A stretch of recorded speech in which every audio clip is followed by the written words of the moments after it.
Dan Edwards. Hmm. For someone that's just clicked on this conversation now, and they're wondering why they should stay and listen to what we're going to talk about, what would you say to them? Very highly successful people speak a hidden language, and that is the language of cues. If you don't know how to read the cues people are sending to you, if you don't know how to control the cues you're sending to others, you are missing a crucial element of success. How do you quantify that in a way that I know that it's true? Are there studies or stats that reinforce what you've just said?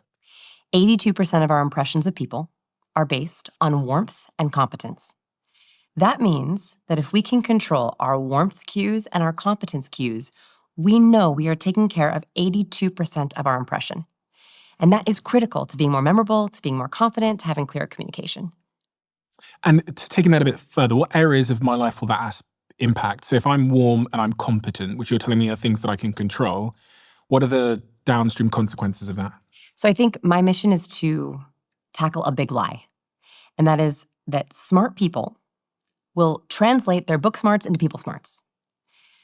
But actually, no matter how smart you are, if you do not know how to communicate with people, you can't connect with people, you can't have good relationships, you can't have supportive friendships, you get looped into difficult people or toxic people, you have trouble getting raises or promotions.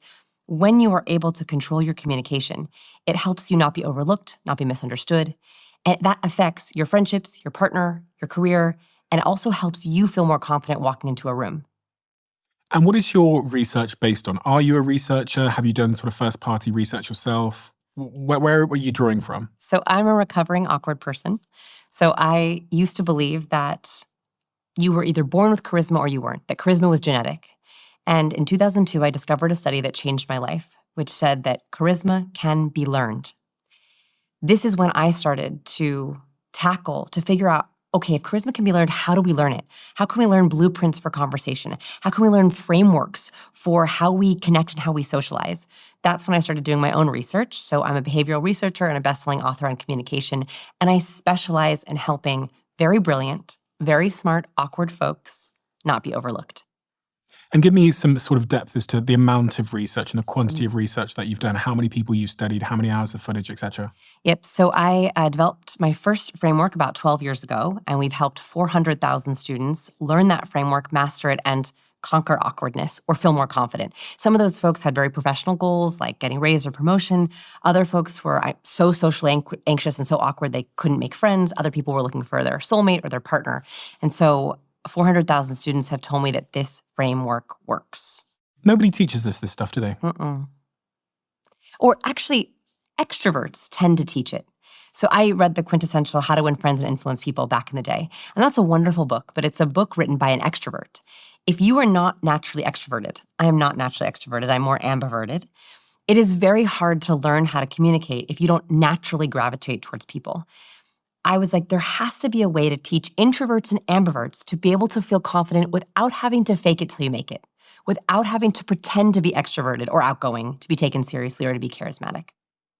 What's an ambivert? So ambiverts get energy from the right people in the right places. So for example, in this interview, I love one-on-one conversations. I feel myself. But if we were to go to a loud bar or a nightclub, I would completely shut down and want to be alone. Ambiverts can dial up extroversion to hit their goals. So if they know they have to be friendly and meet people for an interview or a position, they can do it. But they need lots of recharge time. The reason why it's important to know if you're an ambivert is because you should know what are the people and places that drain you. There are certain people, when you open your calendar and you look at it and you're like, oh, I have to be with that person. That is someone that drains you. They do not bring out your extroversion or your natural love of people. There are also certain people who you feel you could talk to for hours. They give you social energy. They charge your social battery. So the very first thing I have students do is sit and make a list. Who are the people who give you energy, who charge you up? Who are the people who take from you? Those are people that we want to put boundaries around, we want to say no to, we want to limit as much as possible. And then also the places. Where do you thrive? Is it conferences, one-on-one business, or is it friends, socializing, parties? Knowing those places helps you optimize your social battery. And when you say cues, which you said at the start of this conversation, people think of just body language. Is that the sort of full extent of areas that you focus on? Yes, so cues come into 4 different channels. There is body language, that's facial expressions, gestures, posture, but there's also vocal. So vocal cues are the tone of our voice, our pace, our volume, our cadence. There's also the words we use, obviously, verbal cues. The types of words that I'm choosing to use are signaling my warmth and competence to you. And the smallest channel is our ornaments. The colors we wear, the jewelry we wear, the way we wear our hair, the way we wear your facial hair, those are also signaling different things or cueing people to feel a certain way about you. And what about what we say? Mm-hmm. Because I know you're writing a book about, I don't know if I can leak this, You but can. here we go. Yeah, you can. You're writing a book about conversation, Mm-hmm. so what we say. Mm-hmm. So I did not realize how powerful our words are. And here's a study that really changed the way I think about this. Very simple study. They brought people into the lab and they split them up into two different groups. In one group, they said, today you're going to play the community game. And they played kind of a prisoner's dilemma type of game. The second group, they came into the same room, the same researcher, and they said, good morning. Today you're going to play the Wall Street game. The trick was the games were exactly the same. There was no difference between the two games. What they found was everyone who was told they were playing the Wall Street game shared an average of 1/3 of their profits. Everyone who was told they were playing the community game shared an average of 2/3 of their profits. This means that one word, community game, community, made people think and feel more about community. It made them act more collaboratively. Mm-hmm. This means that the words we're using in our emails, our subjects, our texts, our LinkedIn profile headlines are cueing people for how they should treat us. One really simple way to think about this is your calendar. I send out calendar invites multiple times a week to clients, to friends. When we have meeting, one-on-one, call, video, interview, I'm being cued for nothing. Those words are so overused, they're sterile. If you add cues that prime people to feel or think a certain way, you're actually setting them up for success. So 2025 wins, collaborative session, strategy meeting, goal overview, teamwork collab session. Those words are actually cueing that person's brain every single time they open their calendar that when we read a word like collaborate, we are literally more likely to be collaborative. So the words that we use, even one single word can actually change the way people think. It's funny because our entire lives are people. Mm-hmm. Like the difference between me being a president, prime minister, superb salesperson, exceptional entrepreneur is probably just my understanding of other people and how I show up in my words and my cues. And so when you think about it like that, this could be, for many people, the most important subject for them to improve upon. I would even go further and say, if you don't have people skills, you cannot succeed. You cannot succeed in life. You cannot succeed in love. You cannot succeed in business. It doesn't matter how smart you are. You need people to have success. So this is, I think, the most fundamental skill that people can invest in. And how many people did you say you've taught people skills to? 400,000 students. And is there a particular case study that stands out to you as being the most extreme in terms of case studying the fact that someone can go from zero to a wonderful place? Yes, and it's my very brilliant but stoic students. So I've noticed, especially over the last 10 years, because I've been doing this for about 17 years, in the last 10 years especially, my most extreme students are the students who are very, very smart, very talented and good at what they do, but they don't know what cues to send, and so they completely shut down. They try to become stoic, unreadable. They try to have no facial expressions. They literally try to poker face all the time. And as they try to make connections, meet a partner, make friends, people don't like them. People don't trust them. They can't get buy into their ideas. And those are the students where I see the biggest transformation. They don't realize that muting your cues is a danger zone cue. If you try to be stoic and unreadable, people literally cannot get a read on you. And so my biggest transformations have happened when I can say, you don't need to hide your true feelings. It's about amplifying them with the right cues. There's a famous example of this, Jamie Siminoff, founder of Ring. So I don't know if you ever watched Shark Tank. Yeah. So in this episode, for those who haven't seen it, Jamie Siminoff entered the tank and he pitched $1 billion idea. Literally $1 billion idea, because it went on to raise funding from Shaq and Richard Branson. But in the tank, he pitches the idea and he gets so much pushback and so much negotiation, and he walks out of the tank without a deal. In fact, the Sharks did not like him. What happened? He had the $1 billion idea, but he did not know how to share it. This is the biggest transformation I see, is people who have brilliant ideas. They're good people, they're hardworking people, and they cannot get buy-in. They cannot make friends, they cannot find partners. How do they feel? So if you had to say words that make them feel seen right now, how are they feeling as they're listening to this? Overwhelmed, getting into interaction, just social overthinking, not knowing what to do, not knowing what to feel, underestimated, like people don't see you or the real potential that you have, a lack of confidence, and fear. Afraid that if you are your true self or you try any of the things we're talking about, people won't like you. And I want to teach you that you can be yourself and you can be liked and you can find your people. And that doesn't mean everyone's going to like you, but it means if you signal the right things, cues tell others how to treat you.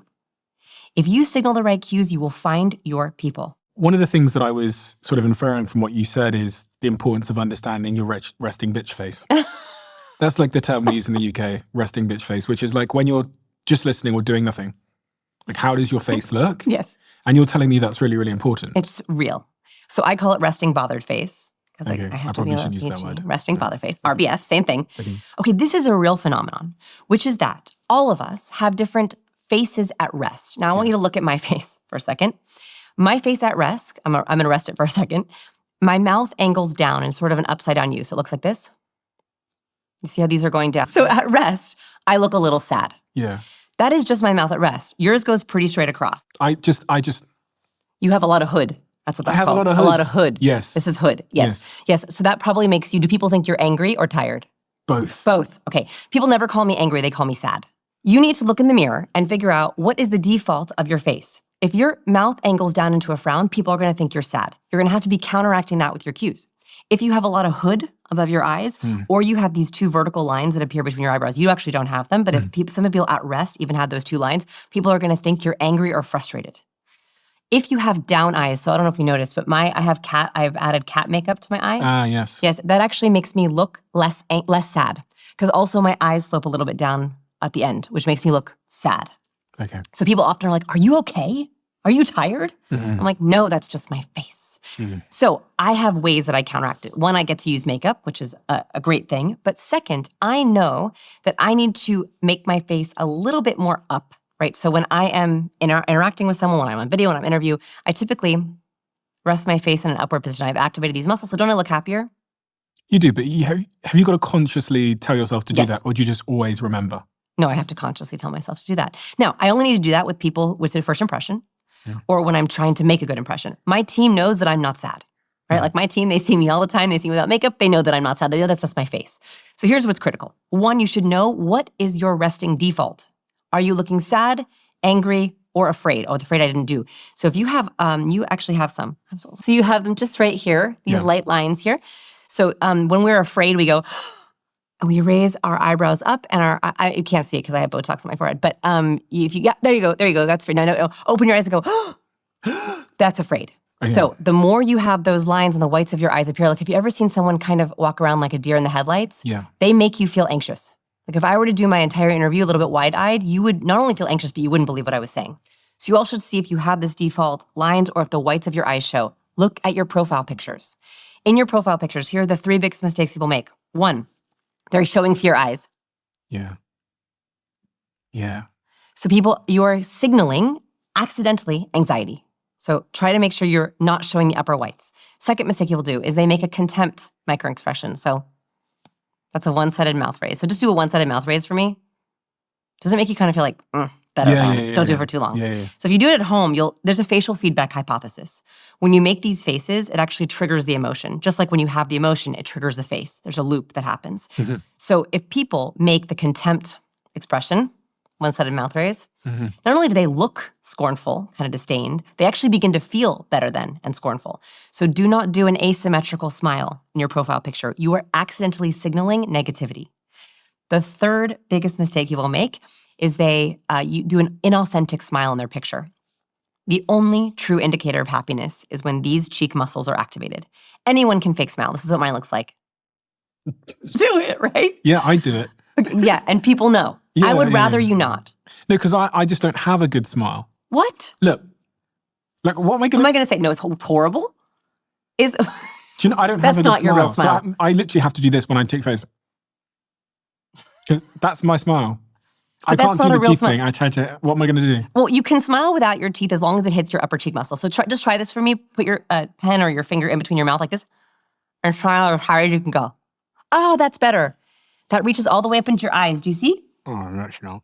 That looks so much better. Okay. If you can activate these muscles in your profile picture, you don't have to walk around like that. But if you can activate, not the fear, just here, just here. Okay.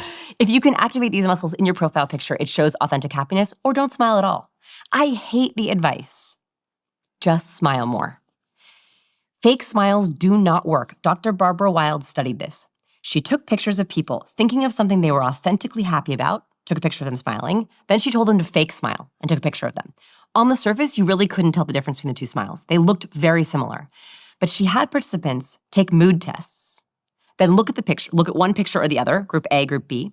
People who saw the positive picture had an improved mood. They caught the happiness from the photo. People who looked at the fake smile had no mood change. This means I would rather you have no smile at all or be neutral than fake smile. But if you can smile in your picture, it is so great for authentic happiness. It sounds like it might be quite exhausting for some people, because I think some people, although they're happy, they feel good, they're nice people, they do have that resting bothered face, I think you called it. And there's other people that I know that just kind of walk through life with this like resting smile. Yeah. Like we can all think of that person that's just like always happy. Yeah. And then there's these other people who are like objectively happy too, but they just have that resting bothered face. So it feels like life is going to be more exhausting for those people. You know, I think it's about choosing your hard, right? It is hard, it is exhausting for me to show up to a meeting when I'm in a good mood and have someone be like, "Are you sad and tired? Are you okay?" I'm like, "I'm fine." I find that exhausting. Is it also a little exhausting to make sure that in my first impression, I'm being a little bit more up with my face, open eyes wide and open mouth? A little less exhausting than that. So I think you have to choose what are the cues you're going to purposefully add. There are 97 cues. I've narrowed down to 97 that I think are the most important. You get to make your own recipe. You don't have to do all the cues. If smiling is not your thing, smiling is not essential for being charismatic. When we talk about being charismatic, it's about being warm and competent. And you have 97 cues to choose from to make that warmth and competence recipe. And so you don't have to be a bubbly extrovert to be charismatic. You can be a quiet, powerful introvert. You can be a compassionate, empathetic healer. Those look different. And so I think it's less exhausting to find your recipe and to use those cues a lot. Like there's certain cues in my book that I teach that I don't use. They just don't feel natural to me. But there are other cues where I'm like, "Ooh, I really like this." Has anyone ever done any really compelling studies on this idea of resting bitch face or resting bothered face, as you call it? There is research on resting bothered face, and there are certain people who, when people see pictures of their face at rest, they assume a mood change. In other words, when there are certain people at rest where you look at them, they look neutral. But there are a certain percent of the population, when you look at them, they look angry, sad, or afraid. So it's real. And It's there's a real some people phenomenon. you look at and they look happy and make you Very happy. few people have happy resting face, though. You either look neutral or bothered. So you said you were a recovering awkward person. Yes. Take me into what you were like. Oh, And what goodness. do you mean when you say awkward person? I really wanted to go it alone. I was really overwhelmed by people and interactions. I didn't know what to do with my hands. I didn't know what to say. I felt like I missed a memo that everyone got on conversation. I always felt like I was saying the wrong things. I had all these awkward silences. And then what would happen is I would try to overcompensate by sharing a ridiculous story or talking too much or completely shutting down. And I kind of like wavered between completely shutting down and being overwhelmed and talking too much and saying too much and just verbal vomiting all over everyone. And so I shut down. And in college, especially, I just felt so left out. Like I just felt so lonely. And I don't know if anyone watching is feeling lonely. I thought it was all my fault. I was like, I missed the memo. I don't know how to have conversations. I don't even know how to have friends. That's what it felt like, that I desperately wanted to make connections, but I had no idea how to level up a new person to a friendship. I had no idea how that path happened. I had no idea how to have a conversation with someone, share something real, and then have a real interaction back. And so it was really lonely and overwhelming. And what was the catalyst for you to go on this journey? I was in college, and there was a group paper assigned. And you had like 5 people, and everyone had to do 5 pages. And I went to the professor, and I said, I will write double the amount of pages if I can work by myself. And he was like, Vanessa, the point of the paper is not the paper. It's working with the people. And I was like, and I started to cry in his office. I was like, that student. I was like, I don't know how. And he was like, Vanessa, you're very good at science. You're very good at breaking things down. What if you studied for people like you study for chemistry? That was like an aha moment for me. He said, why don't you study good conversation? Why don't you study the popular kids? Why don't you look at what are they doing in conversation that's working? Study it like it's a science. Hence my brand was called Science of People. That's when I realized, okay, it didn't come naturally to me, but maybe there's research on actual things I can do with my body, things I can do, I can say verbally, questions that work that will help me learn this the other way, turning soft skills into hard skills. That's when I started creating my first conversational blueprints. That's when I started creating my conversation formula. And it started to work. I started to try out these kind of tiny experiments, and I actually started to feel like myself, make more friends. It was tools. I had to use tools to be able to connect because it just did not come naturally to me. Was it fixed from day one? No. The book, get the tips and tricks, and you're changed and you're fixed. You talk about, I think, later in your life where you went to a dinner party and your husband was there with you and you went home and told him that you thought everyone was angry at you. Yeah. When was that? That was probably maybe 4 or 5 years later. Okay. So I started mostly with conversation. That was sort of my first tool I needed, is questions I wanted to ask, first impressions, and how to close a conversation, very practically. I also realized about 5 years later, I married my college sweetheart, so I've been with my husband for a long time, and he said to me, you always think everyone's angry at you. I was like, isn't everyone angry at me?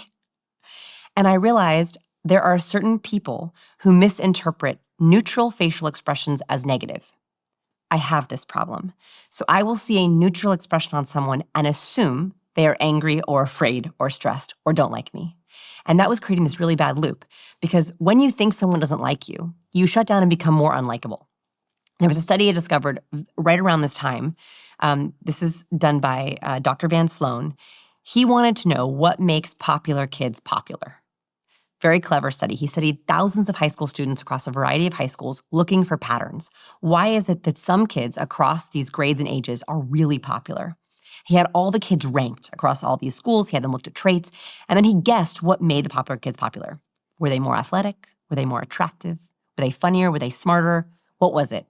Can you guess what it was?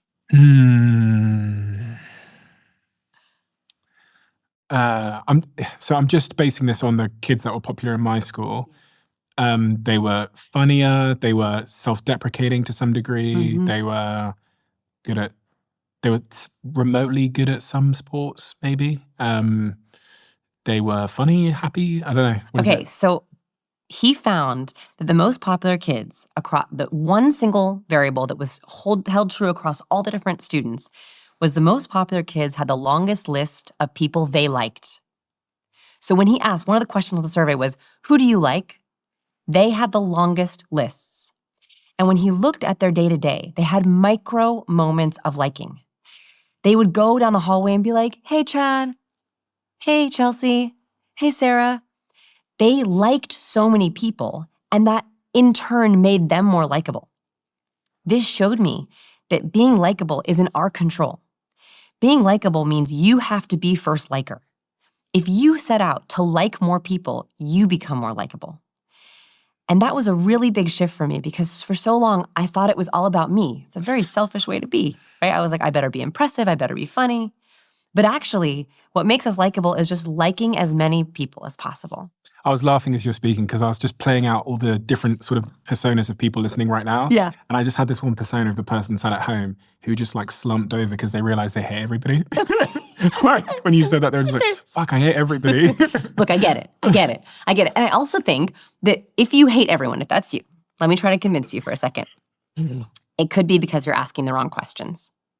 Okay. I think I fell into that camp. I don't need people. I don't like people. I was very much in that camp for the first couple of years. Why? Because I had terrible interactions and terrible conversations, and it was awkward. Of course I didn't like people, but I was also asking the wrong questions, and I was telling the wrong stories. I was trying to be impressive. The best way to be impressive, to be likable, is to help people impress you, is to make them feel so liked that they begin to like you back. It's aggressively liking. So that means that when you're with someone, you should be constantly giving them verbal and nonverbal assurances of how much you want to like them. Watch them change. Watch your relationships transform. So I make it a policy of aggressively liking people. So I have 3 magic phrases for likability. Can I teach them to you? Please. Okay, so I want you to use these as many times as you can. 3 magic phrases for likability. 1, I was just thinking of you. Okay, so here's how you use this authentically, right? Okay. You think of a lot of people in your life all the time. Yeah. If you are thinking of someone and you can text them, I was just thinking of you, how are you? I was just thinking of you, how'd that project go? I was just thinking of you, it has been a while since we talked. Or, and better, you see a movie, you see a documentary, you see a matcha latte, you see a mug, you see a ceramic candle, and you're like, oh, this made me think of you. So my text messages, my conversations are full of actual moments where I was triggered to think of that person, actually, that this thing made me think of you. Or I was just thinking of you, I wanted to ask you about. If you don't think of someone, they're not a person you need to have in your life. Okay, so that's number 1. That's number I 1. want to pause on number 1 because I've got some sort of questions to ask here. Yes. It sounds exhausting. It sounds like it's going to cost me a lot of time that I don't necessarily have. And this is just my surface level reaction was, oh God, another job. Like, do you know what I mean? If I've got to set aside an hour to text everyone I know and go, I'm just thinking of you, it's going to be exhausting. I've got 6 friends and I've got my partner, and I've got my family and my team. It's a lot. Then just them.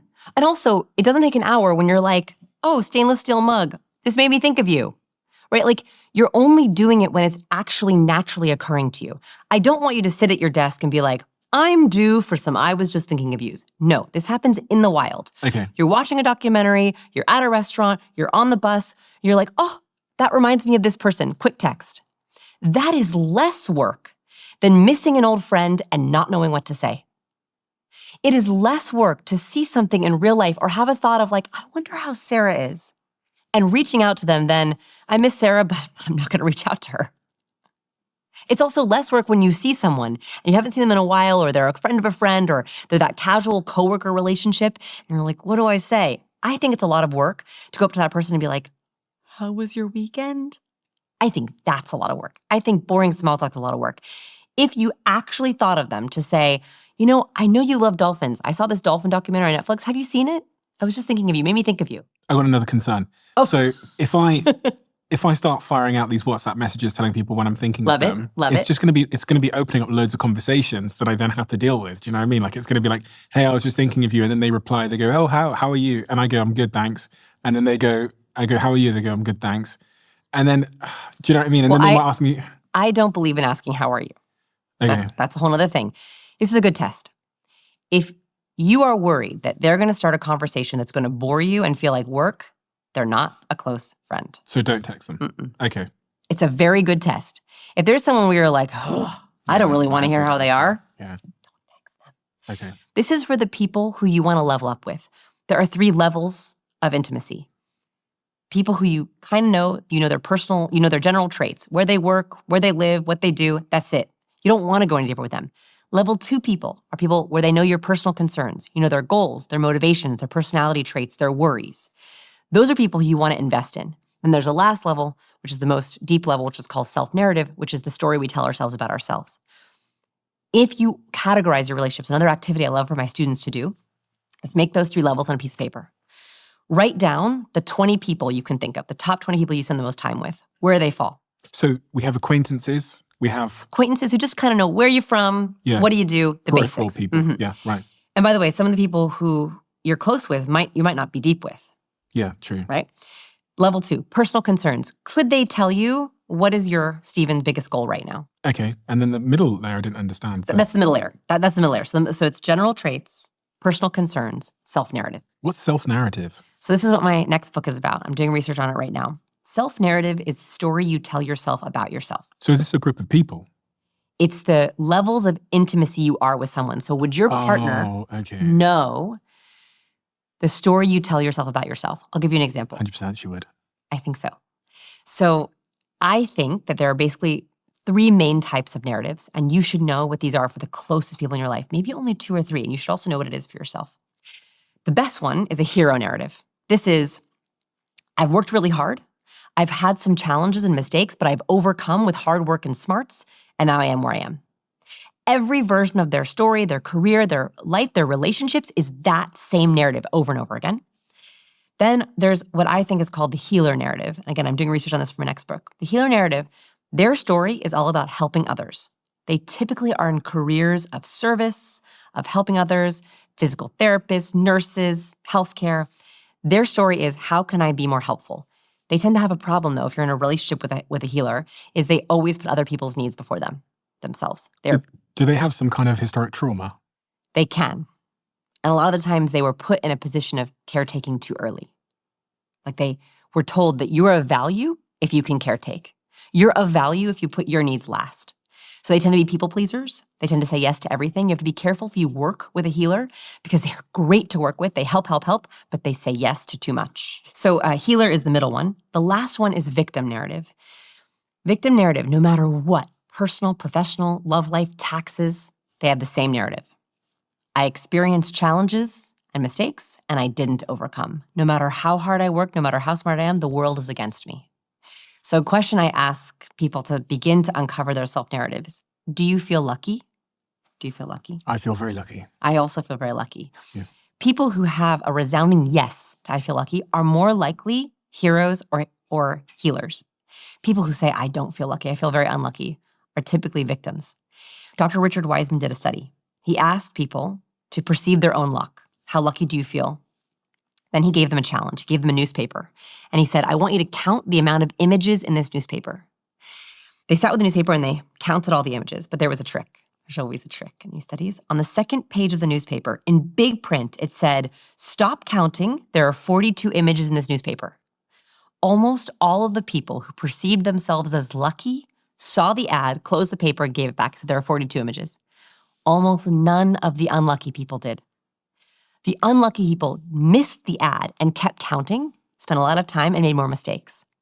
This means that if you think of yourself as lucky, you literally see more opportunities. If you think of yourself as unlucky, you miss them. Is it possible to change how you see yourself? I do believe in a growth mindset. So I do believe that if this is resonating with you and like you're like, I feel unlucky, I might have this victim self-narrative. I do believe it's possible to change your perception of yourself. And that's starting with small moments of heroism. I think that changing your people skills, saying, I don't like people, and saying, I'm going to find a way to like people. Saying, I'm bad at conversation, I'm going to find a way to be good at conversation. To say, I'm an awkward person, no, I'm a recovering awkward person. If we can begin to take those tiny experiments and change them one by one, we begin to have small moments of heroism, and that's how we change our self-narrative. As an employer, I think about this a lot, these sort of verbal and nonverbal cues. And actually, I had an interview some time ago, and I think I came out of the interview, and I think objectively, the person might have been qualified, but there was something about their energy or cues or something that signaled something else to me, that they were an unhappy person, or they were tired, or they didn't really want to be here, or something like that. Are there any studies that confirm that our hidden communication is driving our success in the working environment? Yes. So this study blew my mind. It's 58,000 working hours over 11 different companies. So a huge amount of data. They wanted to know if low performers infect the people around them and if high performers infect the people around them. What they found was if you sit within 25 feet of a high performer, your own performance improves by 15%. Here's the kicker. If you sit within 25 feet of a low performer, your own performance decreases by 30%. This means that our negative emotions are more contagious. That if you're around people who are low performers, whatever that means to you, who have negative cues, who are feeling anxious or tired or low confident, you could catch those cues and that affects your own performance.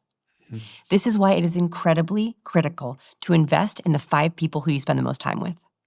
You want to make sure those 5 people are the cues you want to catch. Do you like the cues they're sending? Do they give you the right motivation, feelings? Do they make you feel liked? Do they make you a better version of yourself? There's just one more chemical aspect of this which we have to do more research on. This was a very gross study, but it's one of my favorites. It's a little gross. You ready? Okay. So they brought people into their lab. They split them up into 2 different groups. And they made the first group wear a sweatsuit where they catch your sweat and run on the treadmill. So they sweat a lot on the treadmill. The second group, they wore sweatsuits and they took them skydiving for the first time. Both groups sweat a lot. treadmill sweat and skydiving sweat. They took these sweat samples and they had unsuspecting participants go into fMRI machines and scan their brains. Then they gave them both sweat samples to smell. These poor people didn't know what they were smelling. They went at everyone who smelled the skydiving sweat had an activation in their own amygdala, their own fear response triggered. In other words, when they smelled fear sweat, they didn't know why, they began to feel afraid. Everyone who smelled the treadmill sweat had no change at all. This means that, yes, we can talk about facial expressions and body language and vocal cues and words, but there's also something chemically happening with the people around us so that we can literally smell fear and we catch it. And that is also why it's really important to follow our gut. Oh dear. Well, I was going to say, well, then we're all screwed, aren't we? We can't do anything because if we're giving off these chemicals which are impacting those around us, it doesn't matter if I smile and do the whole like, No, because I think intention is the back door into confidence. It's very hard to fake confidence. I don't believe in fake it till you make it. I don't really. But if I say, I have a conversational tool for you that's going to make your conversations better, you become less nervous, you become more excited, you ask a better question, they give you a really good answer, you feel super charismatic, they feel really liked, you feel really likable. Ooh, we have a good little cycle. So I think that intention, going in with really purposeful cues, helps you feel more confident and triggers these beautiful cycles. That meets a lot of people. And when I meet people, there's on the very rare occasion, something about someone will just kind of throw my energy. And it throws my energy to the point that I realize I'm then acting a little bit in terms of my interaction with them. And it's almost like I can't control it. Like something about the person has unnerved me or just made it. And it's nothing that I could consciously tell you, like say, oh, it was the way they shook my hand. Just something about them throws me into this different state. Yeah. And when I saw this, I almost figured out why. Because the first step in this cue, you explain it. I mean, it's your cue cycle. Yes. Okay. So we often mistakenly think that we send a signal to someone else, they send a signal back to us, and that's it. We don't realize that there's a cycle happening within us, which is that if you send me a negative cue, I internalize it, and that changes the cues I'm sending back to you. Here's a very simple experiment that showed this. They put a participant in a room, and they had an actor in the room flash them a social rejection cue. That could be an eye roll, a scoff, a distancing and blocking behavior. So the participants in the room and this person across from them, they don't know as an actor, sends them a social rejection cue. What they found was the moment that participant saw the social rejection cue, their own pupils dilated and their field of vision increased. This means that somebody saw, that person doesn't like me, and their body reacted to fight or flight. Does anyone else feel this way about me? Are there any escape routes for me? And that then changed what cues they sent back to that person. They were more anxious, they were more nervous. Here's the good news. You can stop the cue cycle from being negative. There's also positive cues, right? We can catch positive cues, that can be good for us. But we can stop the negative cycle if we label the cue we see. Dr. Matthew Lieberman at UCLA studied this very clearly. He put people in fMRI machines and he flashed them a fear microexpression, the one that you showed us earlier, with your eyes really wide. When people saw the fear microexpression, they caught the fear. They began to feel afraid and their amygdala lit up.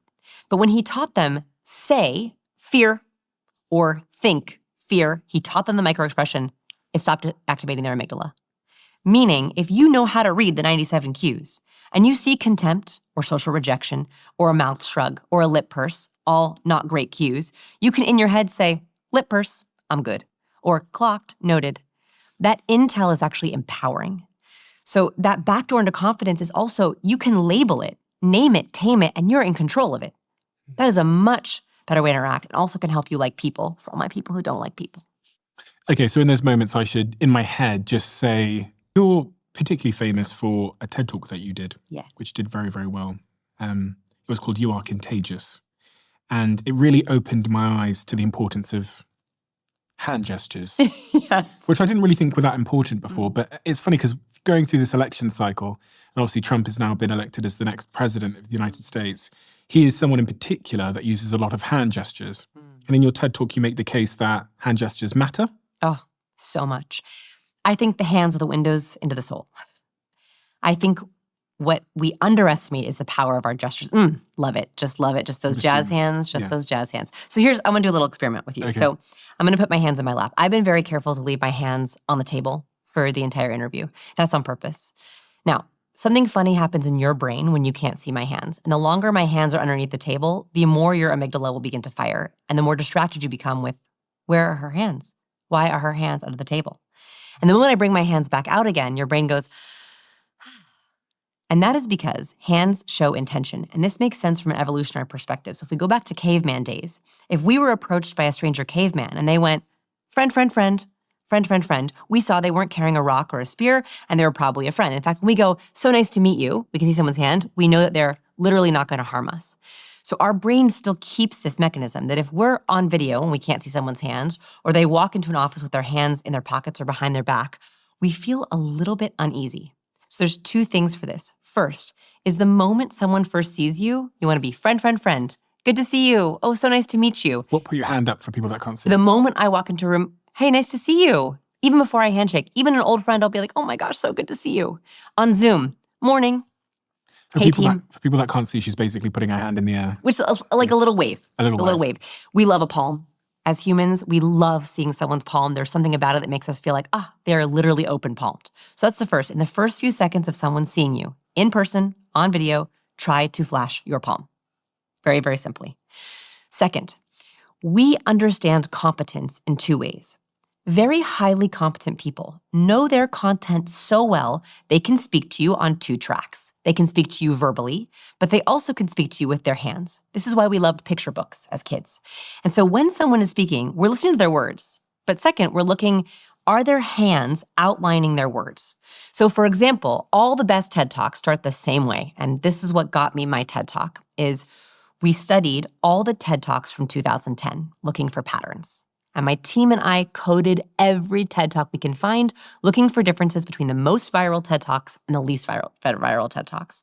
We found that the most viral TED speakers used an average of 465 hand gestures in 18 minutes, whereas the least popular TED Talkers used an average of 271 gestures, so not quite half. Meaning, if someone walks on stage, here's a really good TED Talk. They all start this way. You ready? Today, I want to talk to you about a big idea. We're going to share 3 different things that are going to change your life. So for people listening, I was outlining with my hands along with my words. If I were to get on stage and say, today I have a really big idea, it's huge, and hold up my hands in a really small way, your brain is 12.5 times more likely to believe my gesture over my words. And so what we can do as speakers, as very highly charismatic speakers, is think about how can I outline, very basically, not modern dance, what I'm saying, or how can I emphasize things with my gestures? If something is big, show me. Is it beach ball big? Is it, what is this big? Donkey big? Is this a donkey? I don't even know. Yeah, most donkeys. But a goat? Yeah. A goat? This is a goat big. If you have something that's really small and no big deal, doing this actually helps you think that it's not a big deal. I'm making a little kind of dismissive gesture with my hand. This also works with emphasizing points you want people to remember. If you have 3 ideas, tell someone you have 3 ideas. It is very hard to lie with our gestures. For example, you want to do a little experiment with me? Sure. Okay, I want you to say 5, but hold up the number 3. 5. Hard, right? Yeah. So it's really hard for I had to think about them separately. Yeah, it's really hard. Our brain is not meant to lie with gesture, which is why humans pay so close attention to gestures. Because we're looking to see, are they congruent? It is so hard to be incongruent with their gestures. Liars typically use less gestures. So we're also drawn to people who are using gestures, who are congruent with their gestures, because it makes us feel like, oh, they know their stuff and they're being honest. So it made me reflect. How do we establish causation here in terms of these hand gestures? Could it be the case that the more confident TED speakers are doing more gestures because they're less nervous? Mm-hmm. So is it about nerves? And the less confident, more nervous TED speakers are doing less gestures just because they're self-soothing a lot and they're kind of closing off their body. Is confidence the thing here? Is it nerves? I don't think so. I think it's about engagement. So I think most TED speakers, and I watched these TED Talks, they're all good. All of them are good. And some of them are experts in their field. The difference is, do I want to watch their good? It is hard for me as a viewer to pay attention for 18 minutes with someone who didn't use enough gestures. It was like physically hard for my brain to pay attention. I think those speakers, whether good or not, had over-rehearsed and rehearsed out their hand gestures, or were holding a podium, or we're holding a clicker too hard. So I actually think that it's less to do with the speaker's nerves or confidence, and it's more to do with, are they going to let themselves use their hands to explain their points? And that becomes more engaging. One of the things I've noticed on this podcast is people who are using their hands are more expressive. And if they're more expressive, there's likely to be more sort of intonations in their voice. And if there's more intonations, it's more engaging. And if it's more engaging, then it's more retentive for the algorithm. And if it's more retentive for the algorithm, it's suggested more. If it's suggested more, there's more views. Yes. So I would like to tell my guests, all the past and particularly future guests, that if you have more expression in what you're saying and more intonations in your voice, then our show will grow. Okay. Let's talk about two things here. One is we did a test on my YouTube channel and found that if we used a thumbnail of me doing any hand gesture, it didn't even matter what it was. It could be this, it could be this, it could be this. Any hand gesture, that got more clicks. People even in the thumbnail like to see the hand gesture even more than my crazy facial expressions. We tried both. So yes, because if you see a thumbnail of me, holding up two, you're like, well, what two things is she talking about? What is it? So we like it. It shows competence. And the second thing is that vocal variety is an incredibly important aspect of charisma. We're talking about gestures, but there is a feedback loop here. That the more, if I were going to sit on my hands for this interview, you would notice my facial expression would get less charismatic, my vocal tone would be less charismatic. It's really hard to be charismatic without movement. Vocal variety is a critical aspect of both warmth and competence. That is because when we hear someone who's able to, for example, give us the TED Talk voice. So I'm gonna give you the TED Talk voice. You ready? This point is going to change the way that we think about the world. And if we don't analyze this point, we will be in huge trouble. That is a voice that is telling you, ooh, this is important. You also hear that really good speakers will use a numbers voice. So a numbers voice sounds like this. Did you know that 43% of humans all believe in the same thing? 43%. And then if you're telling a story, it changes again. So a story tone would go like this. You're never gonna believe what happened to me. So last week, I'm walking down the street and I saw this guy. It's a totally different vocal variety. That is a gift to your listener. That makes you more engaging because they're able to clock, we're doing a number now. Oh, we have a story now. Oh, this is an important point, I better write it down. Really good TED speakers are outlining their talk for you in many different ways. And that's the best speakers I see on stage. It's so interesting because in this podcast, we had quite a long conversation a couple of months ago about arms on the chair that you're in now. And it was just this observation we had when we first flew out here to New York. The chairs that we ordered were pretty similar to this, but they just happened to have arms on them. And what I noticed was that guests would lean. And it would take out their arms. So it took out their arms and they became less expressive and the conversations were less interesting. So we removed the arms again. Okay, so let's talk about this just very briefly.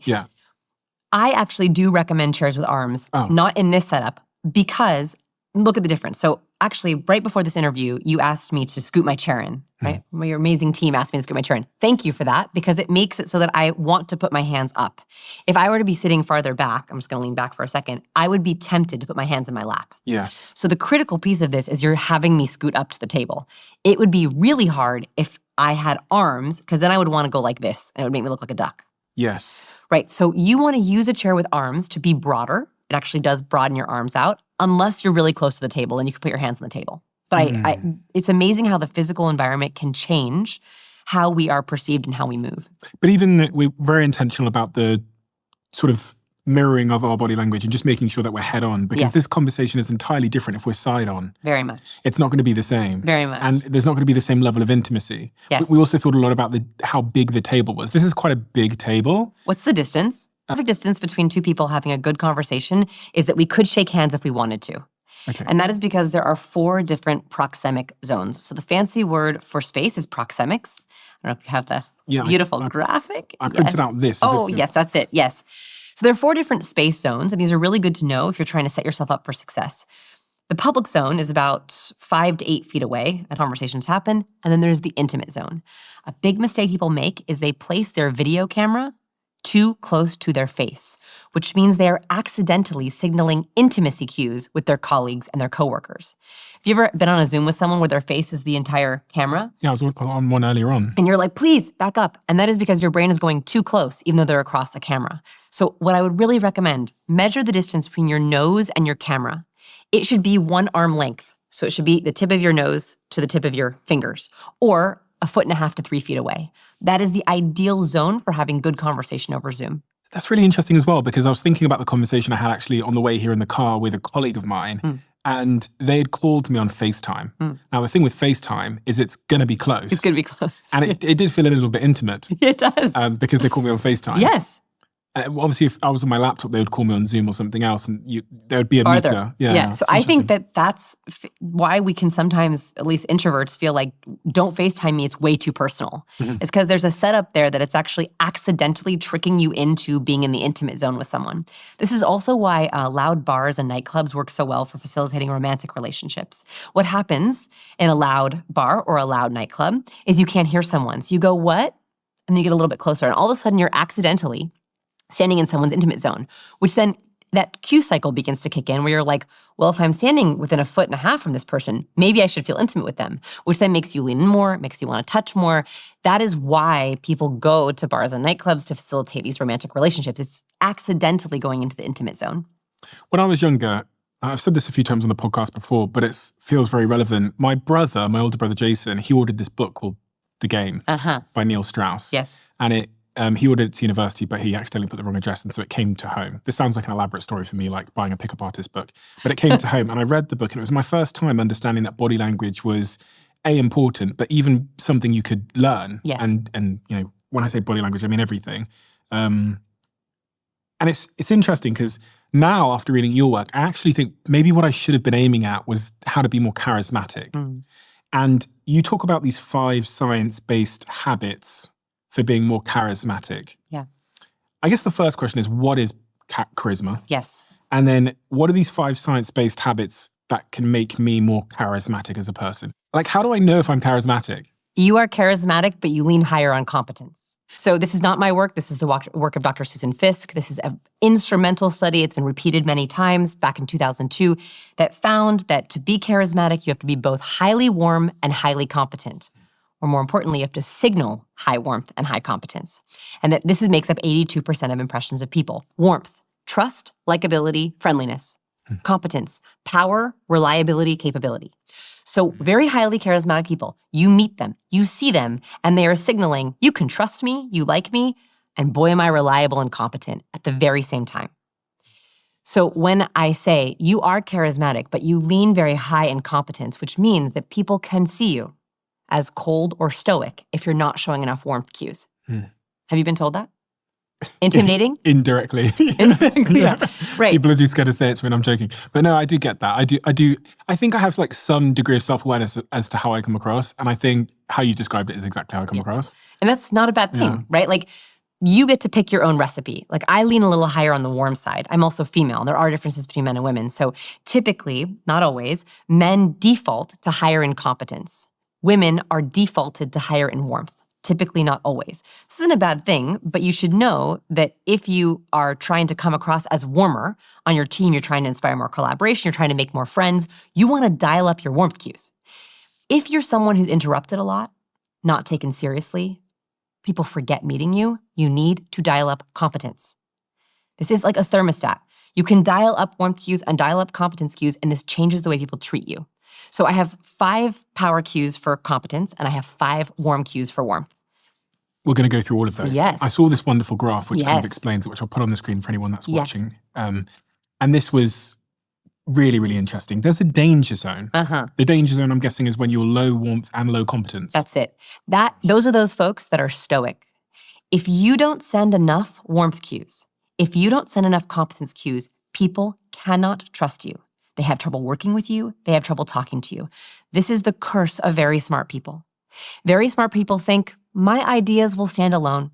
My book smarts are great.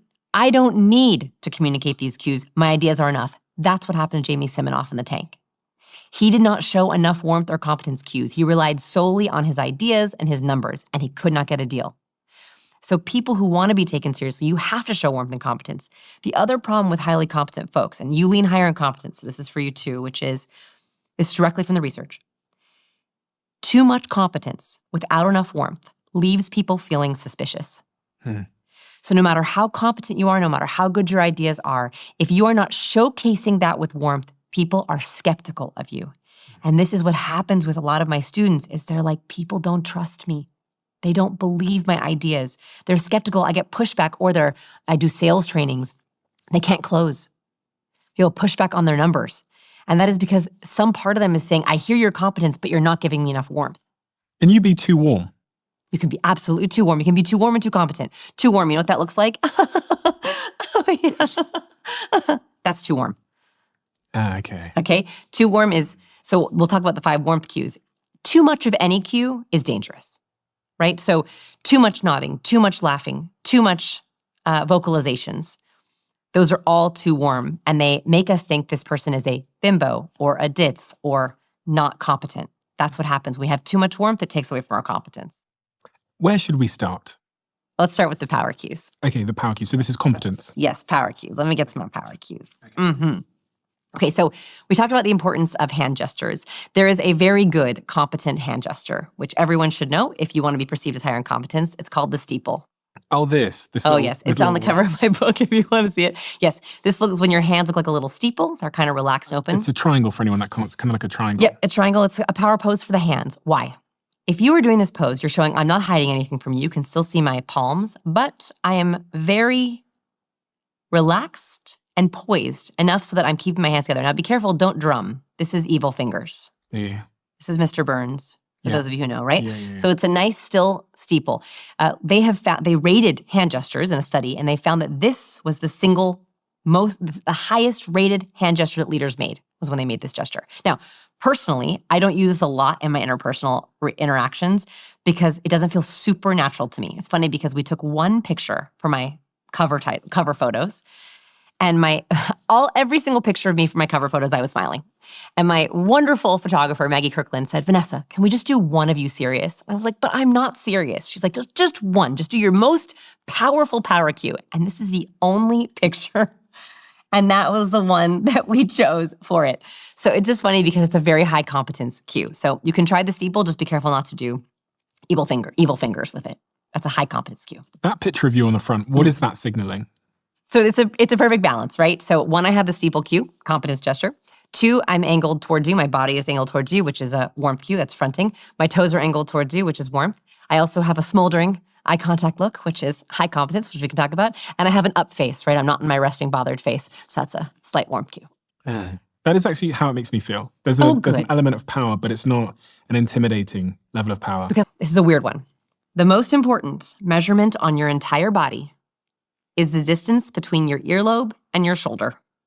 This distance right here. Watch.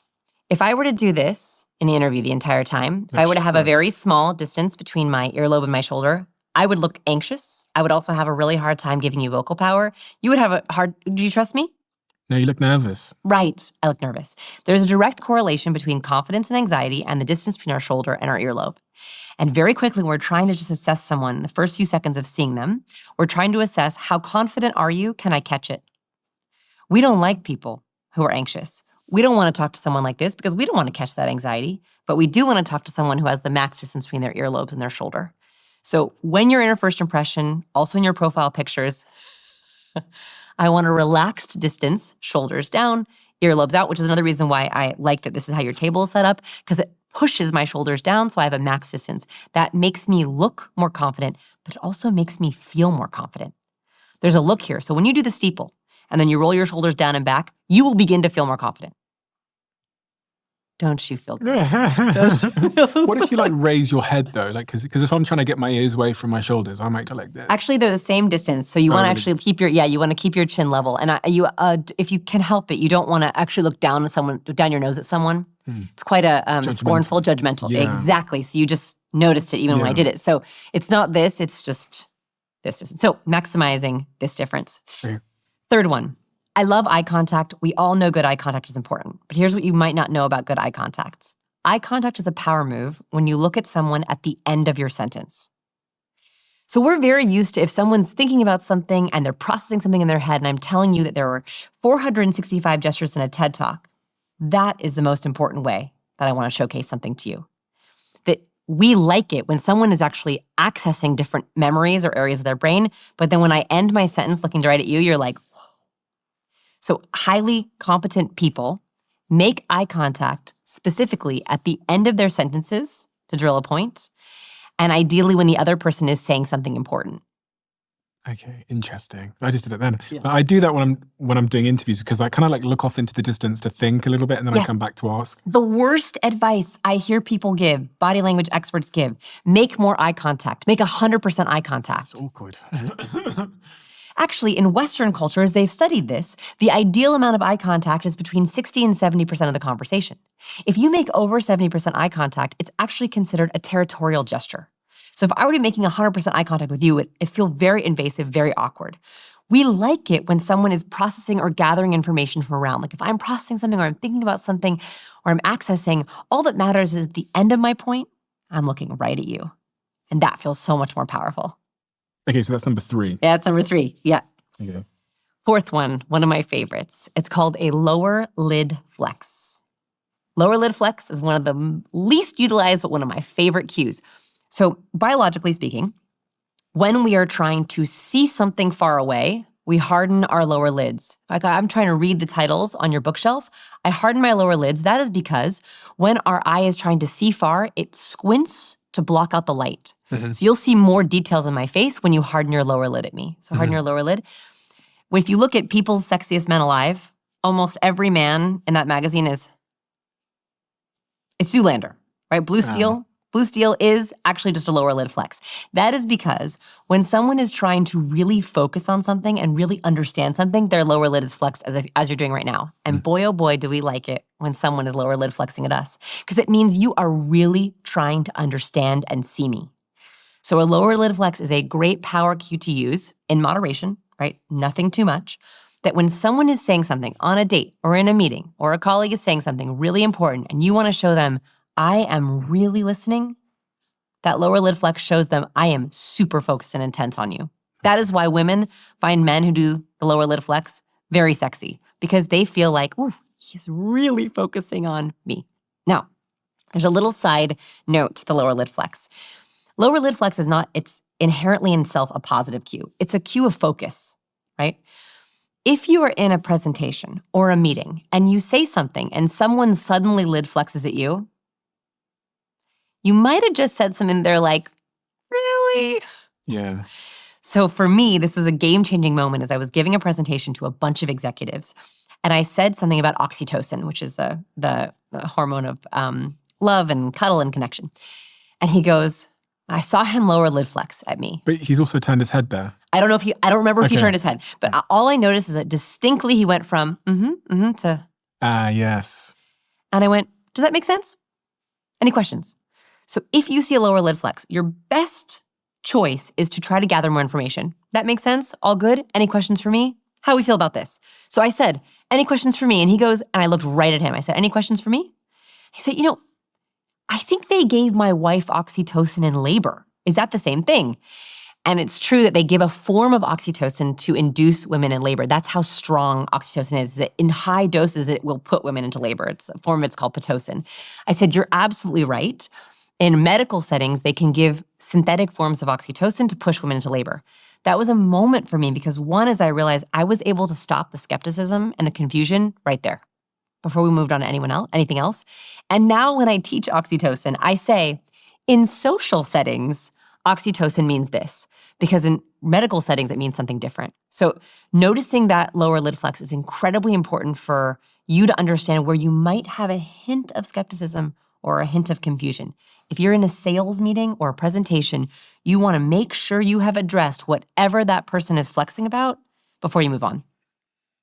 Super interesting. In that example you give there as well, had you not investigated that lower lid flex, you might have also thought something you said was wrong and lost your confidence, and that can spiral into, closing off and becoming a worse presenter. This is why I thought people hated me and I hated people. So for my folks that are listening who are like, I hate people, and I get it, I was misreading cues as skeptical or negative of me when it could have been neutral or curiosity or trying to understand something better. If you can give these a try, it will help you more deeply understand people, which might help you like them more. Ready for the fifth one? I'm ready for the fifth. Okay, the fifth one. This is a vocal cue. So we talked a lot about body language cues, but vocal cues are incredibly important. Vocal cues tell someone how you are feeling about them and how you feel about yourself. One of the biggest ones is an accidental question inflection.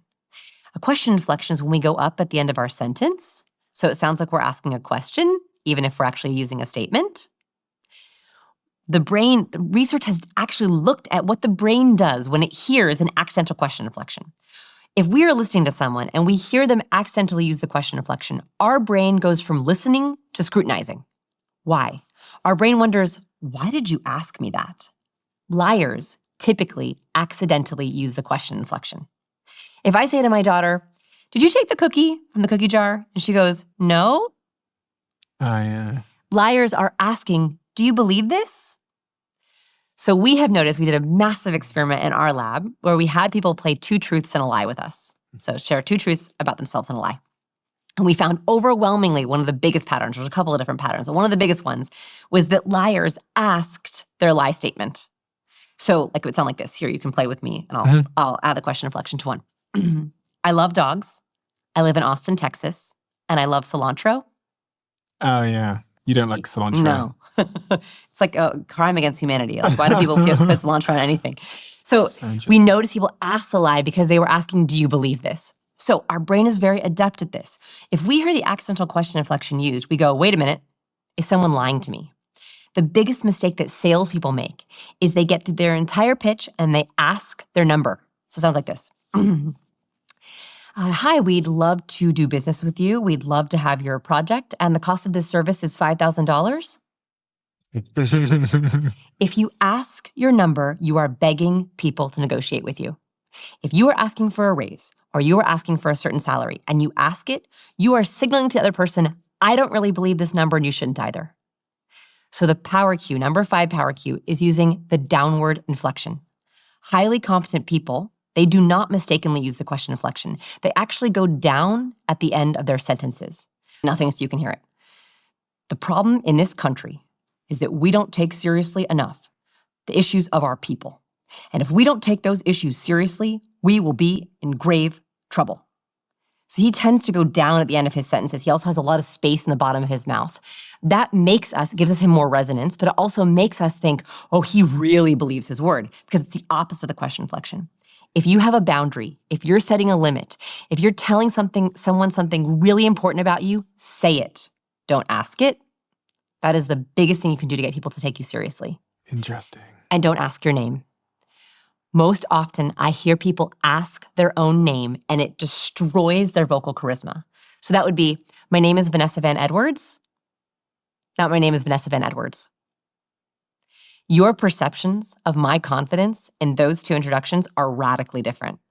There's a study that looked at this, and they looked at the vocal statements of surgeons.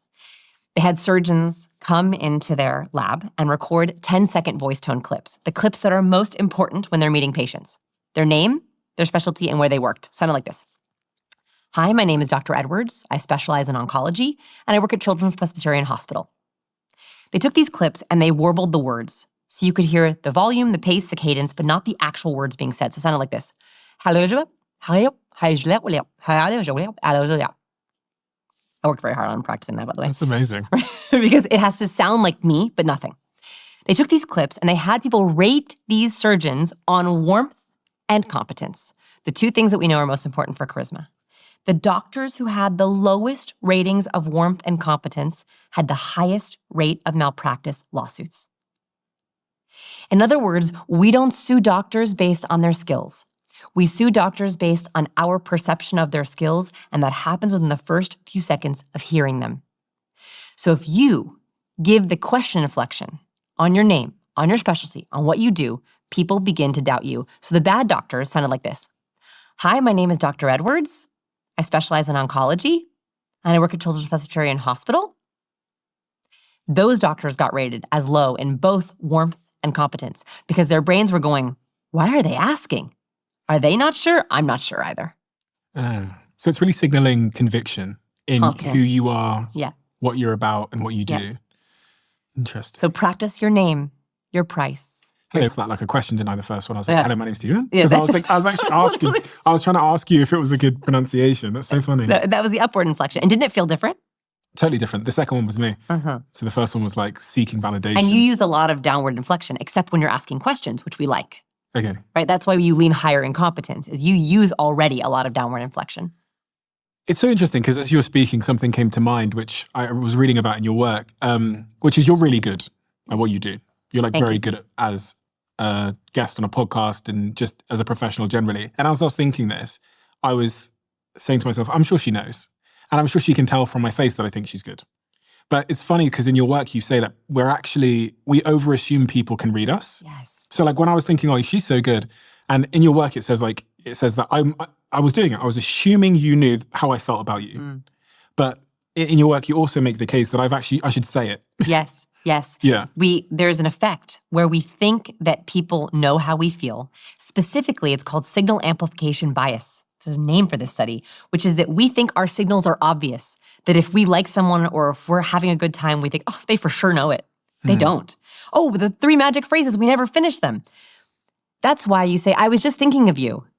That's a way of assuring someone, I do think of you. Only if it's true. The second one is, you're always so if you're with someone and you're impressed by them or they're interesting or they're funny, saying, oh, you always make me laugh. You're always so interesting. You're always so great to interview. You're always so great at interviews. Giving them a label that is a positive label is the best gift you can give someone because it's fighting that signal amplification bias. And the last one is, last time we talked, you mentioned, we are so honored when we get brain space that you remembered and that you're going to bring it up. And you specifically bring up something that they lit up with. Something they were like, oh, it was great. It was exciting. It was wonderful. Those are my 3 magic phrases. And it's because they are fighting that signal amplification bias. I have no idea if you like this interview. I have no idea if you like my work. I have no idea. And the more that you can broadcast those symbols, those signals, the more people actually like you. So what advice would you give me then as an interview? I guess I'm an interview host of the show. Because people come here, sometimes they're nervous. You know, we have people come in there, some people come in there nervous a little bit. And I always want to make them feel comfortable. But as you said, I probably don't rank that high on warmth. So it doesn't come that natural to me. I'm not the kind of person that comes out and is like, hiya, welcome. And like, hey. And that would be off-brand for you. Yeah, and it wouldn't be authentic. No, it would be off-brand for you. Yeah. Right, it's too much. Okay, so 5 warmth cues. Okay. So for those of you who are listening, the 5 power cues I just shared, those are if you think you are really high in warmth, but you worry that people don't take you seriously, you're worried that people ignore you, you get interrupted in meetings. I want you to use those 5 power cues if that's you. Now I'm going to teach you 5 warmth cues.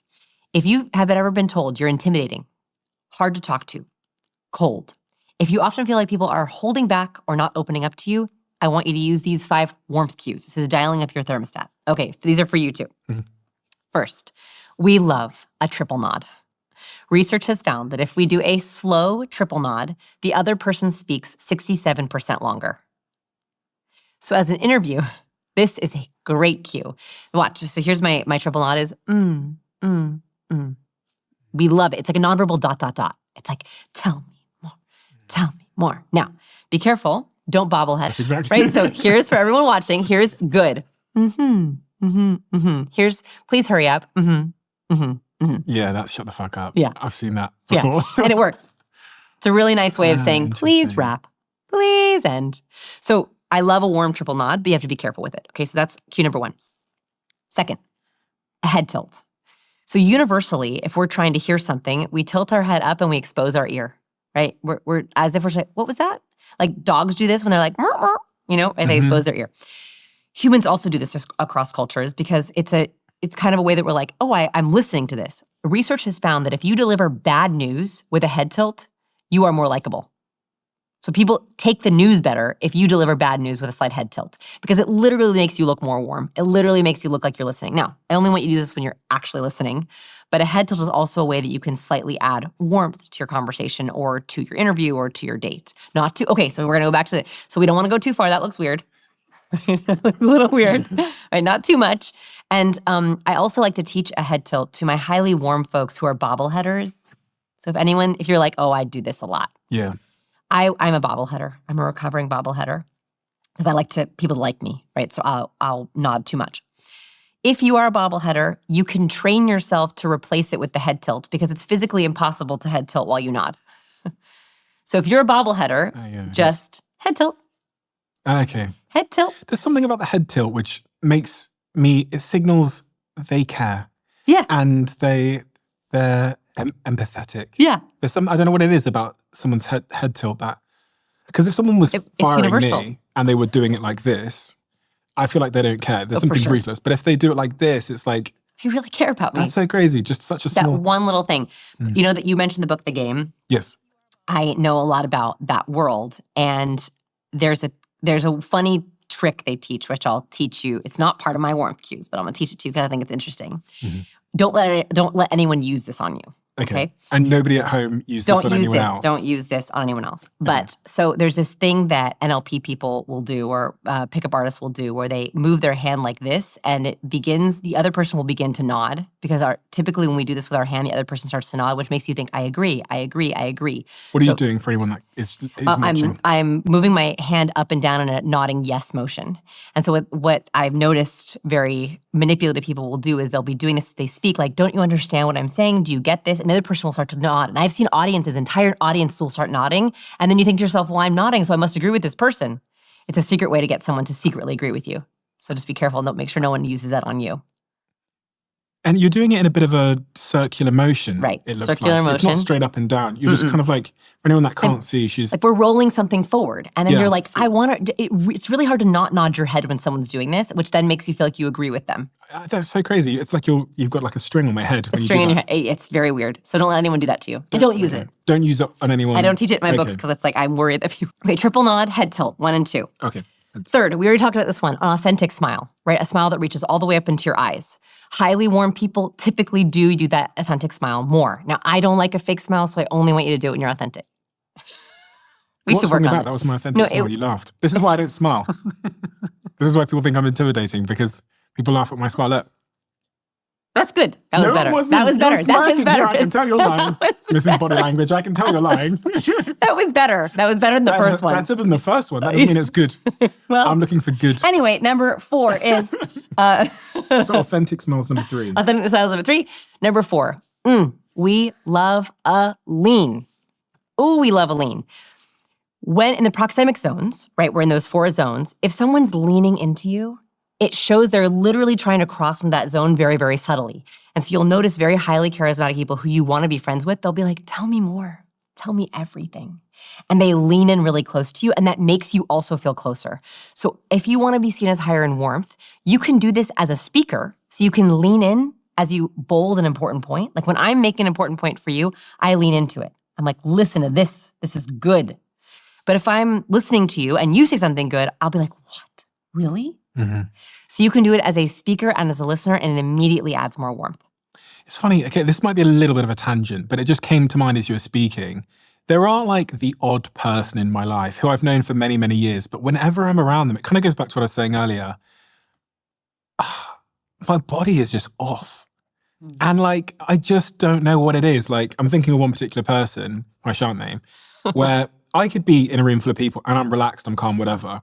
And this person who I've known for many, many years, the minute they arrived in the room, I wouldn't be able to be the same person. And I don't know what it is. Like I'd suddenly start overthinking my body language, and I'd start thinking, it's how's my legs and it's my body, and I'd start blocking a little bit. What is that trying to tell me? Do I need to cut this person out of my life? Is there like words unspoken? What is it? I would say it means do more research.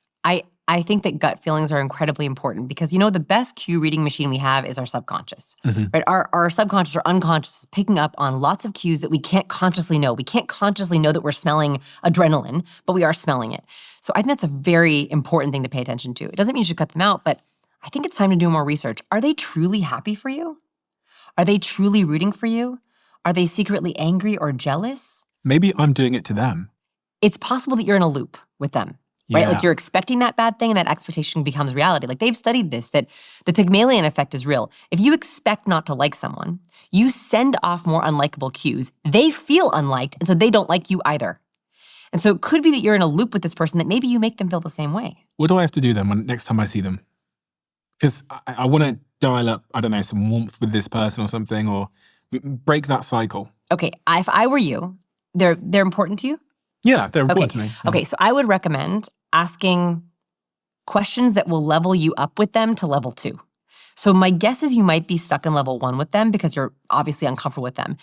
Research shows that the more commonalities we have someone, the more that we understand them, the more compassion we have with them, the more that we like someone. So I wonder if we could level up your relationship with them so that you get to know them better, which means you'll like them more. And if you make it through these 6 or 7 questions and you still don't like them, then maybe they're not your person. Okay. Okay, can I give you some questions for them? Please. Okay. Please. So here are my favorite, I call these level 1, level 2, level 3 questions.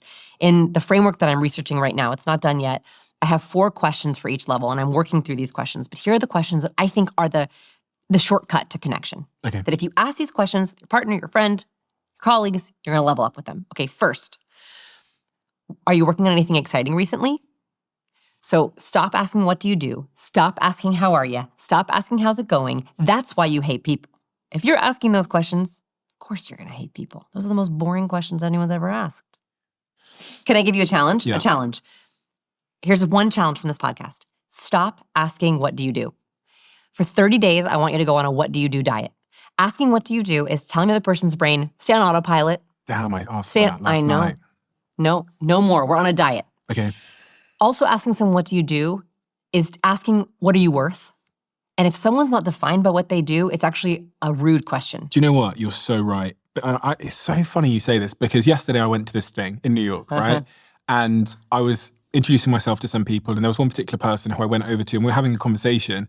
And halfway through the conversation, I went, so what do you do? And do you know what they replied? They went, this. And I went home thinking about it. Like I was like, of course, we're fucking at work. Like what I've done there is I've just belittled what we're doing right now as if it couldn't possibly have been what they do. Right. And I honestly, I got in bed last night thinking about it. I thought, oh God, do you know what it was? I think I was so impressed by them that I was a bit awkward. Yeah. And then that just came out mid-sentence. What do you do? Yeah. Oh, God. Okay, so we're going on a diet. Everyone for the next 30 days, we're going on a diet. No more what do you do. You're going to replace it with working on anything exciting these days or working on anything exciting recently. This is permission connection. You ask someone that question, you are giving them permission. If they want to tell you about what they do, oh, they will. Mm-hmm. If they are not defined by what they do, they'll tell you something better. And that also gives you really good nuggets for the next time you see them when you can say, hey, how was that thing you were working on that was really exciting going? So start with working on anything exciting these days, working on anything exciting right now. Second, what's your biggest goal right now? So if you can, especially as we go into the new year, or in the new year, right, beginning part of the year, I ask this question in December, January, and February. I ask everyone, what's your biggest goal right now? What's your big goal for 2025? When you ask this question, you're going to get one of 2 responses. One, someone shuts you down. Yeah. I don't believe in goals. Not my person. Not my person. I'm a growth-minded person. If someone says that, I'm like, cool, peace. We're not going to get along very well because I have a lot of goals. Or they're going to be like, oh, let me tell you. And they're going to tell you all about goals. That's also a great thing you can follow up on because then when you see them a month later or a week later or a year later, you can be like, hey, how did that go? It's a great interview question. It's a great. I was just thinking that. I should ask people that in the interview because... Trademark. Yeah, no, because you're right. Someone that can't articulate some kind of goal is probably not my kind of person. Those kind of people that go, actually, those kind of people don't listen to this podcast anyway. Right. They just leave hate comments and fuck up. Like, so. Yeah, exactly. So like, it's a very, I call those allergy questions. Interesting. It's a way to see, are we going to have an allergic reaction to each other? It creates an allergy. Like I know there's a type of person, it susses them out really quickly, and that's not my kind of person. Mm-hmm. Okay, so working on anything exciting, what's your goal right now? And then this is harder. This is a self-narrative question. Do we want to go deeper for a self-narrative question? Of course we want to go deeper. So if we're getting into self-narrative and you're trying to figure out yourself or someone else's narrative, you want to ask the question. It sounds innocuous, but it's not. What book, movie, or TV character is most like you, and why? It's kind of a silly, like, dinner party question. It's like sort of sounds casual, but the answer to this question is so incredibly important. And here's an example. How someone relates to characters, their values or personality, is how they see themselves. And people's answers will shock you. I'll give you one example. I was friends with someone for 6 years. One of my closest friends. Saw them all the time. Weekends. We went on outings together. We went on weekend trips together. I thought I knew her so well. I was like, I know her. I asked her this question and I hypothesized, this is all my research for my next book. I was like, I hypothesized she's a mom of 3, super funny, super savvy. I was like, she's gonna pick a great like TV mom character, that's super savvy and funny. Asked her. She thinks about it for maybe 1 second and goes, Katniss Everdeen's from the Hunger Games. I was like, the one who's like fighting for her life? She's like, yeah, that's how I feel every day. And we, for the first time in 6 years, had a conversation about how she feels about her day that was totally different than anything I had ever known, that she feels scared and lonely and that she is fighting for survival. And it was the first time that I truly connected with her. I cannot tell you how many times the answer to this question has changed for people in my life. And I'm like careful which examples to use because I'm worried that they're going to be watching, but has changed my relationship with people in my life based on how they see themselves. Not how I see them, but how they see themselves. It's really interesting because there's so many people listening right now that are now doing that. And they're discovering, maybe for the first time, even how they see themselves. Because it's funny, because when you said that, obviously I did it in my head. And I was like, fuck. Well, now I want to know what it is. You tell me it's after? Not like stereotypically. No, I'll tell you now. I was thinking, it's funny because the first person I thought of was Will Smith because people say I look like him sometimes, right? So yes. like people when I go to and events you have to correct someone. If someone says who they look like, you say, oh, no, you look like values, personality. Yeah. But then when I thought about TV characters, I actually thought about freedom to pursue things and do work for meaning as opposed to hitting it. Yeah, of course. Yeah, like I used to work in call centers at nighttime selling hotel rooms and car insurance and artificial grass. And now I get to sit here and have conversations with people like you and like people tune in and stuff. It's like, if I don't realize at this moment how much privilege I have, I think I'd be pretty fucked up. So yeah, I do feel like disproportionate, like unbelievably fortunate in a way that I actually don't think I can understand. I think maybe I dreamed of this, but to be here feels suspicious. Suspicious? Yeah, there's a strange word that came to mind. Yes. It feels suspicious because I don't know, you just think sometimes you think. Are you worried? Maybe it is worry, but it's also just like, surely not. Like, it's so interesting because I had the dream of like being successful in business, but I didn't have a dream of or ever imagine that my life would be like this. Where like people know who you are. I never had that dream. Never imagined it being possible. That was other people. For sure. And so also, I that's a very accurate, like that's how I think of Will Smith in The Pursuit of Happiness. A little bit is like, you never really see him truly happy in that movie. No, he's always just, running. Like that's something that's why I asked, like, did you get it? You know, you pursued it, you're here. Of course I'm still chasing after something, aren't I? That's what I think. Fucking hell. I don't know what I'm chasing after. I wonder what you're chasing after. I don't know. I actually don't know. But I think that you're interviewing for something. Like when I watch your interviews, which are amazing, I'm like, he's trying to find the answer to something. What is it? Always. Like with every person, it's a different thing. And actually, most of the answers I'm looking for are my own answers. And my general belief is that if I authentically go in search of my own answers, which requires some level of like being open and willing to be open, even though there's a lot of people watching, then there'll be lots of other people out there that are struggling with the same things or searching for the same answers as well. Yes. This is interesting. I do ask myself a lot, what am I, like, what's the point? Like, what am I, but is it not this is a bit of a tangent, obviously. Is it not the case that we should all be searching forever? Like, we should all be in pursuit of something forever? I do love a quest, and I love pursuing, and I think humans are built to pursue things. But I also think, I hope, and I'm not here yet, I'm getting there, that there's a point in our life where we can stop the grind. Like, I think I'm grinding a little bit in my career. I don't know if you feel like that. Like, I've made it. I feel like I've made it. I'm luckier than I can't believe I get paid to do what I do, but I'm still pursuing. I hope there's a point in my life where I can just be sharing wisdom, where I'm not pursuing anything. It's not a number or a list it's just like all I'm doing is sharing wisdom and giving out public education. Like, I think that I'm hopeful that there's a stage of our life where it's just that. It's number 5 on the one. My gosh. We did lean, which was number 4. Number 5 is... Actually, I have to pause on lean because I wanted to ask you about something I read in a book about peacocking. Yes. So I read in this pickup artist book that I read when I was 18, and some of the videos that I watched thereafter, and some of the other books that I read thereafter, and some of the other videos I watched thereafter, about this concept of peacocking where you can if you're like on a date or you're interested in a girl or a guy in a bar, if you lean in too much, you're signaling low value and like over interest. And ever since I learned that, I've seen it everywhere. And I've seen it in my friends. Me and my friends went to like Marbella or somewhere, I can't remember. It was many, many years ago. And there was this beautiful girl there. And we were all pursuing her. Yes, like that, like a Labrador. Yeah. And I was saying to my boys, there's actually a photo of it on my phone. There's me, Dom, and my friend Ash sat there. And we're looking over at some of our other friends. And we're saying, they're peacocking, they got no chance.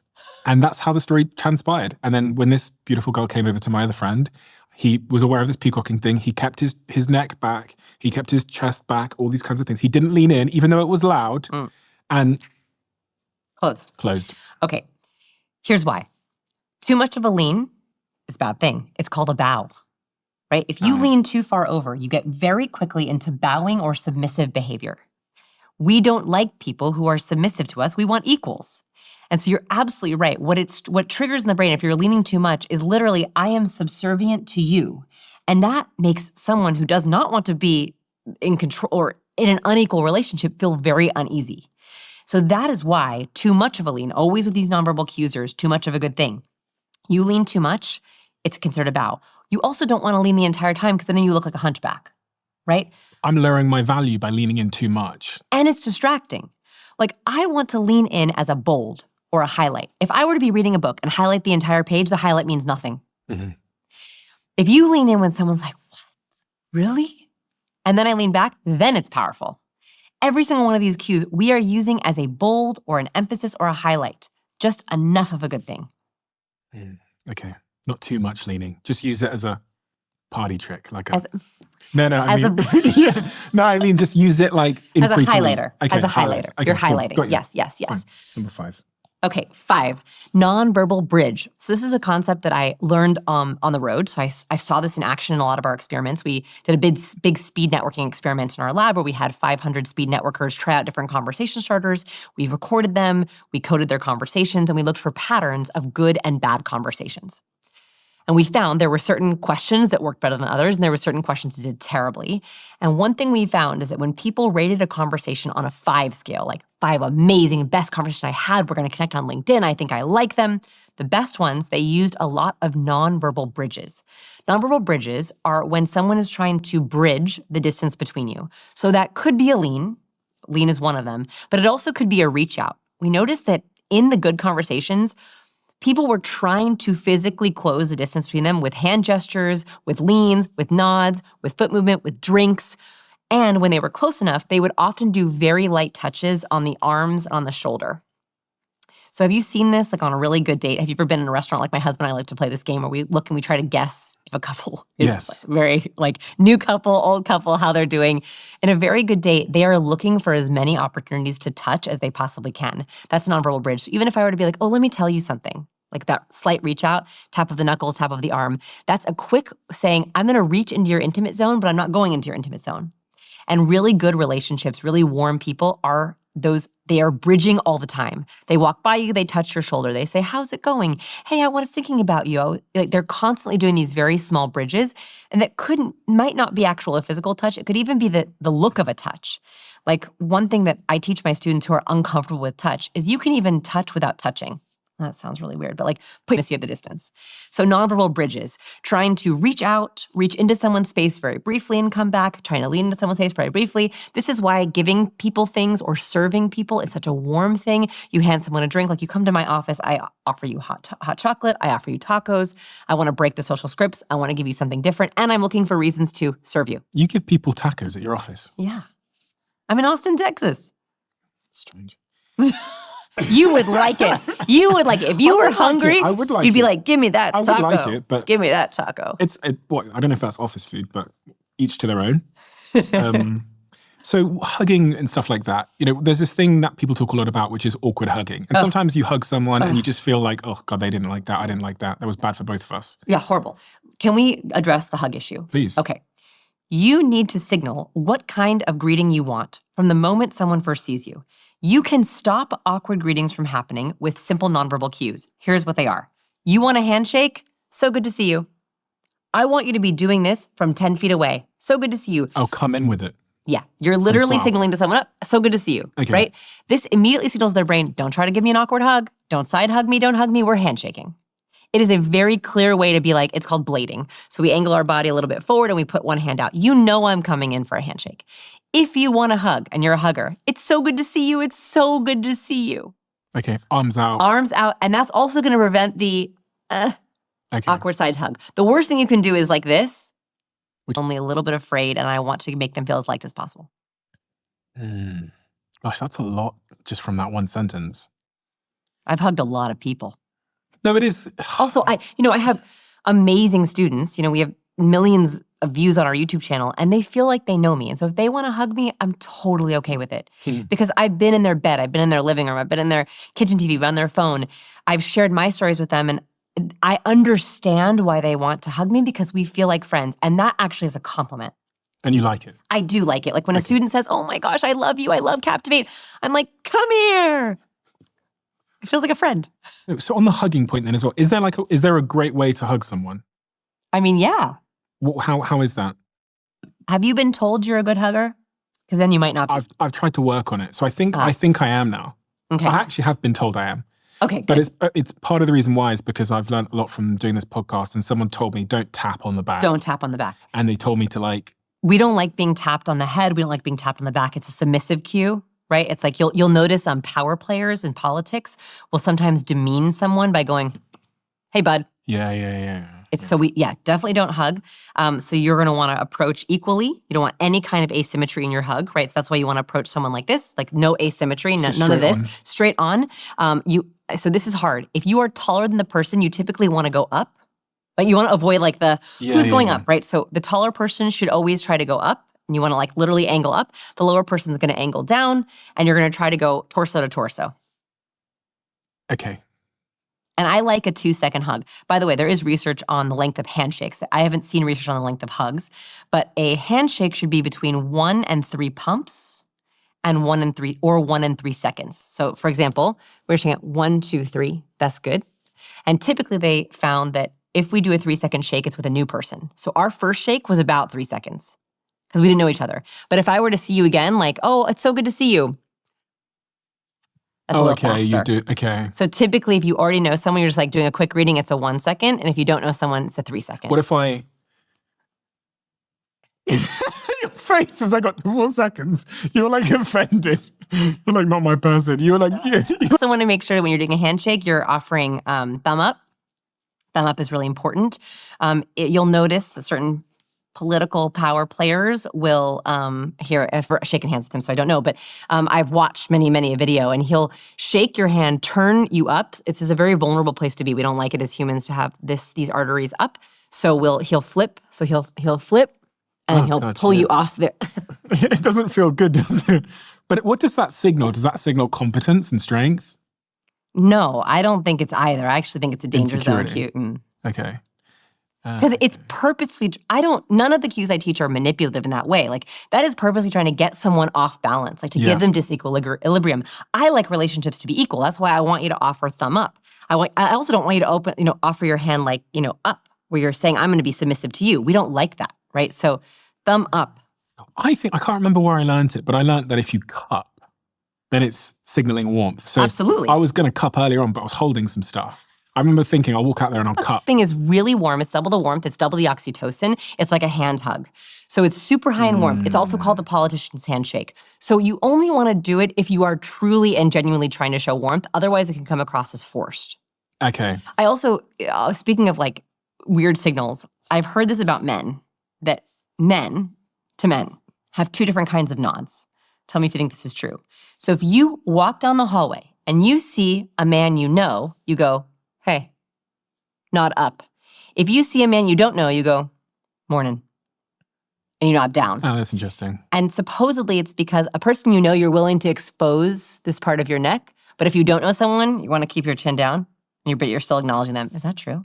Well, do you know what's funny is the way that I think about it is if I see a black guy out and about, pretty much anywhere, and they know me, whatever, they'll typically do that. Up. There's something about, I don't know if I'm just making this up, but there's something about being part of, I can see them from across the room, have no idea who they are, and In group. it's like I see you. me and you are And I trust boys. you. It's a way of being like, I'm willing to expose this. I trust you. Oh, okay. So interesting. Interesting. So I've noticed that women don't do that. Okay. So, That's yes, nod yeah. down is Yeah, I see you. stranger. Okay. Morning. So Yep, interesting. got noted. So interesting. So interesting. I'm a CEO. I do speaking on stage. You speak on stage as well. You're very, very good at it. Is there anything that I should know if I'm a leader in a business or I'm a public speaker that I should be thinking most about when I'm up on stage to signal, I don't know, whatever I want to signal to get whatever I want? Yes. Purposeful movement. A big mistake I see CEOs make on stage is they either don't have purposeful movements, so they pace the stage back and forth, or they're stuck in one point and they don't move from that point and it makes them look very stiff. I believe you should block your speeches, just very subtly. So for example, I always, when I deliver, I start in the middle of the stage. Always, always. So when I'm being introduced, right, your first few seconds on stage is the most important for your entire talk. So as you're being introduced, you walk on stage, pick a point and walk purposefully to it. Don't meander onto stage. You're walking right to the middle of the stage or the left of the stage, however you pick, and you're delivering your first opening lines, opening story in that middle point. That's where I like it. And that intention walking on stage is going to make you look so much more confident and not disorganized or ambiguous. Then, if you can, this is for the advanced speaker and this is you, I think, you want to help your audience with your stage movement. So in my presentations, when I'm sharing science or fact or research, I'm on the left-hand side of the stage. When I'm moving to personal story, gifts, anecdotes, or a funny video, I'm on the right side of the stage. That is a way I'm helping my audience organize and categorize my talks. I've also noticed in the audience, there are highly warm people and there are highly competent people. I've noticed if I train them that way, if I'm doing a 60-minute keynote, they begin to subconsciously recognize it. My highly competent folks perk right up. When I get to the left side of the stage, oh, this is for me. And my highly warm folks are like, my turn. And it really helps them know when to pay the most attention. So you should think about, for your talks, you also can do this chronologically. So some of my students are like TED speakers and they're telling more of a chronological story as opposed to like making points. I will often teach them to start, like when we like to, in Western cultures, we read from left to right. I like them to actually start on the left-hand side of the stage, or the audience's left, because the beginning of their story starts here. And they share their childhood, there's pictures of their childhood on the slide, and they slowly begin to move over to the middle when the middle part of their journey happens, and they finally get to their arc, their knowledge, their aha moment, they've made it over to the far side of the stage, the far right side of the stage. And in terms of what I'm saying, we talked a little bit about the actual content of what I'm saying, because this applies not just to when I'm on stage, but also to emails and WhatsApps. And Yes. I think most of our communication these days is on a screen. So if I'm trying to be a master of structuring a sentence on a screen to set people up for success, okay, what have I got to be thinking about? What emotion do you want your person to feel when they see your name in their inbox, on stage, in LinkedIn? That is the emotion that you want to label yourself. So, for example, in your talks, like for example, in my talks, I am trying to acknowledge the pain of awkwardness. I don't want people to feel like they are unseen. So when I say you're overlooked, you're misunderstood, you're underestimated, you feel awkward and out of control and anxious and overwhelmed, I hear you, you're not alone, I've been there. And then the solution to that feeling, the where it gets better, is confidence and presence and memorability. And the mechanism is blueprints and formula and hard skills. That helps me gift to the audience a solution emotion. So for you, I would say, what are the pain points you want your audience to resonate with so they feel heard by you, seen by you, understood by you? What's the goal emotion that you want to give them from your talk, from your podcast, from the email that they're subscribing to? And then what's your mechanism? What's your way that you do that? Imperfection. So imperfection. I was watching a video of yours, I think from 10 years ago, where you were sat with two lovely people talking about charisma. And one of the things you said early in the video is that, I think it was like TV shopping or something like that, where like a lady made a mistake. Smoothie. She like spilled a milkshake or something. Yes. And she did more sales because she spilled a milkshake? Yes, that's it. Explain this to me. Yes, another study by Dr. Richard Wiseman, who wanted to know, do you have to be perfect? which for many years I wanted to be perfect. And then I realized, oh, there is no such thing as perfect, and I don't want to be that way. Very simple. He had a model selling a blender in a mall. And in one version, she had the perfect pitch. And I'll take your strawberries and your bananas and just hit the button, and here you have perfect smoothies. In the second one, he had same smoothie, same pitch, same verbal, but she spills the smoothie on the table as she's pouring it. People bought more of the blender when she spilled the smoothie. Now, does this mean I want you to purposely spill your smoothies? No. I did have a piece of kale in my teeth earlier, and I really considered coming in with it just to see what would happen. You're joking. I didn't. I did think about it, but I didn't do it. But I do think there's stop trying to be perfect. Own your authentic vulnerabilities. Don't purposely smell a smoothie. Don't purposely spill your coffee. By the way, that experiment was repeated with coffee and job interviews. If I remember correctly, they had an audio clip and hirers were rating job candidates on performance. And in one of the audio clips, they had him spill his coffee. Oh, whoops, oops, sorry about that. I spilled my coffee. Let's get that. And then go back to the interview. And they rated that candidate as a better candidate, even though he spilled his coffee. Why? It's called the other shoe effect. We know that no one's perfect. We know this. It's impossible. And so when we're interacting with someone, even on a commercial, even an interview, we're like, what's wrong with you? What is your imperfection? And it kind of distracts us. This research, the other shoe effect, found that the longer the interview goes on without something dropped, without the other shoe to drop, the more the interviewer is like, what's going on here? And the more they'll try to ask questions to try to find it. You are better off in an interview or on a date dropping your shoe. So sharing whatever that vulnerability or imperfection is closer to the start of the interview or the date, because it helps the other person, A, get to know you better, but also not be so worried that they're not seeing your true imperfection. Captivate, when I first wrote it, my intro was really, really boring. And my publisher, I love her, Nikki, my editor, wrote back and she's like, Vanessa, your intro doesn't sound like you. It sounds like you're trying to be something you're not. And she was right. I was trying to sound like an academic researcher. I'm not an academic researcher. I'm a behavior researcher. I'm a pop scientist. I'm a recovering awkward person. She's like, start with that. So the opening line of Captivate is, hi, I'm Vanessa. I'm a recovering awkward person. That is why that book hit the bestseller list. I dropped the shoe. Yes, I teach charisma. Yes, I teach body language. I am still in recovery. I am still constantly worried that people hate me. I have a small and wonderful group of friends, but otherwise people make me still nervous. I know how to deal with it. I know how to make conversation. But I want you to know there's still awkwardness here. No matter how many of these you learn, you're probably still going to face awkwardness and overwhelm, but at least it will be a little bit easier. So I think it's really important that we plan to share our imperfections and not try to hide it. Personal branding is a big thing now because we have social media, we have LinkedIn. It's a big part of what gets you a job and gets you opportunities and gets you speaking appointments and book deals, etc. Yeah. So everybody is, most people are playing the game of personal branding to some degree. Yeah. So as you were saying about being perfect and showing imperfections, again, it feels like is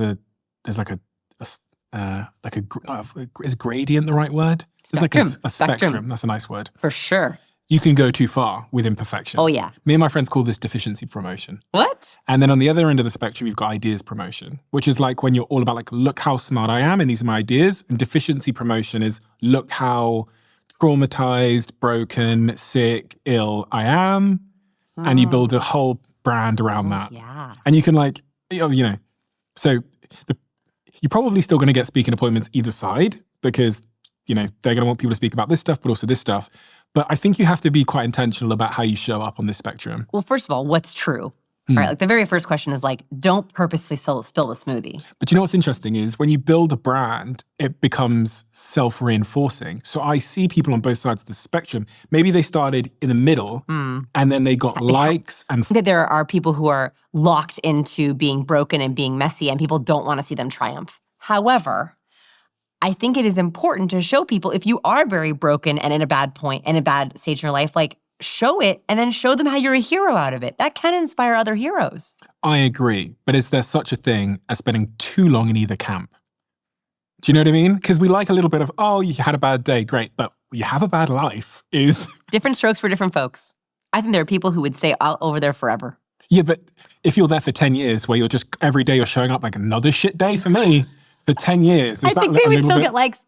I think they would. They would. Of course they would. I Because think they it would be a okay. constant source. I mean, it would be miserable for you as a person, but Yeah. if that's your brand, that's your brand. I guess you said the most important thing, which is like, who are you? Yeah, like if that's the truth, if you're having a decade of, Then be okay, honest. you got a decade of it. It's interesting with social media that I think social media started in a place where it was, the margarita on the beach, and that was in such high supply that something else became in greater supply, which was being a bit more honest and Stretch open marks about. on the beach. Yeah, exactly. Stretch marks on the beach. That's exactly what happened. And those are people who've gone viral from those kind of posts.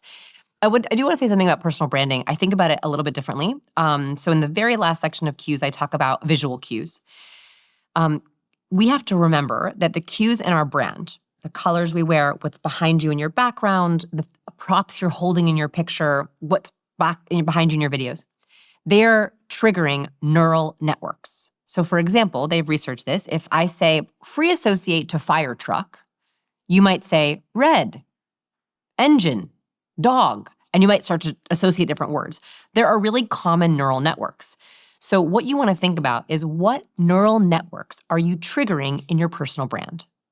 So, for example, I like you to create strong neural networks. All of my single students, my students who are dating, I say, your profile picture should be triggering all kinds of neural networks that you like. So if you love skiing, you should be on a slope holding skis, because for some people that will trigger a fear neural network, right? Like, I'm not a skier. I see skis, I'm like cold, scared, alone, right? Like knees hurting. Like that's what I think when I see skis. I would not be a good partner for them. But someone else is going to be like adventure, family, fun, vacations. That's your person. Every picture on your profile should be creating allergies and attractors, should be activating neural networks for your person. You want them to have similar neural networks to you. My husband and I think if you were to show us both pictures of the same things, we would have very similar neural networks for different vacations, different props, different foods, different activities. And that's because we have similar ways of thinking. We are very different, but we activate the similar neural networks for pain and pleasure. Okay, I had a conversation with a really good friend of mine about this. Okay. They are looking for a partner. Okay. And they are approaching their 40s.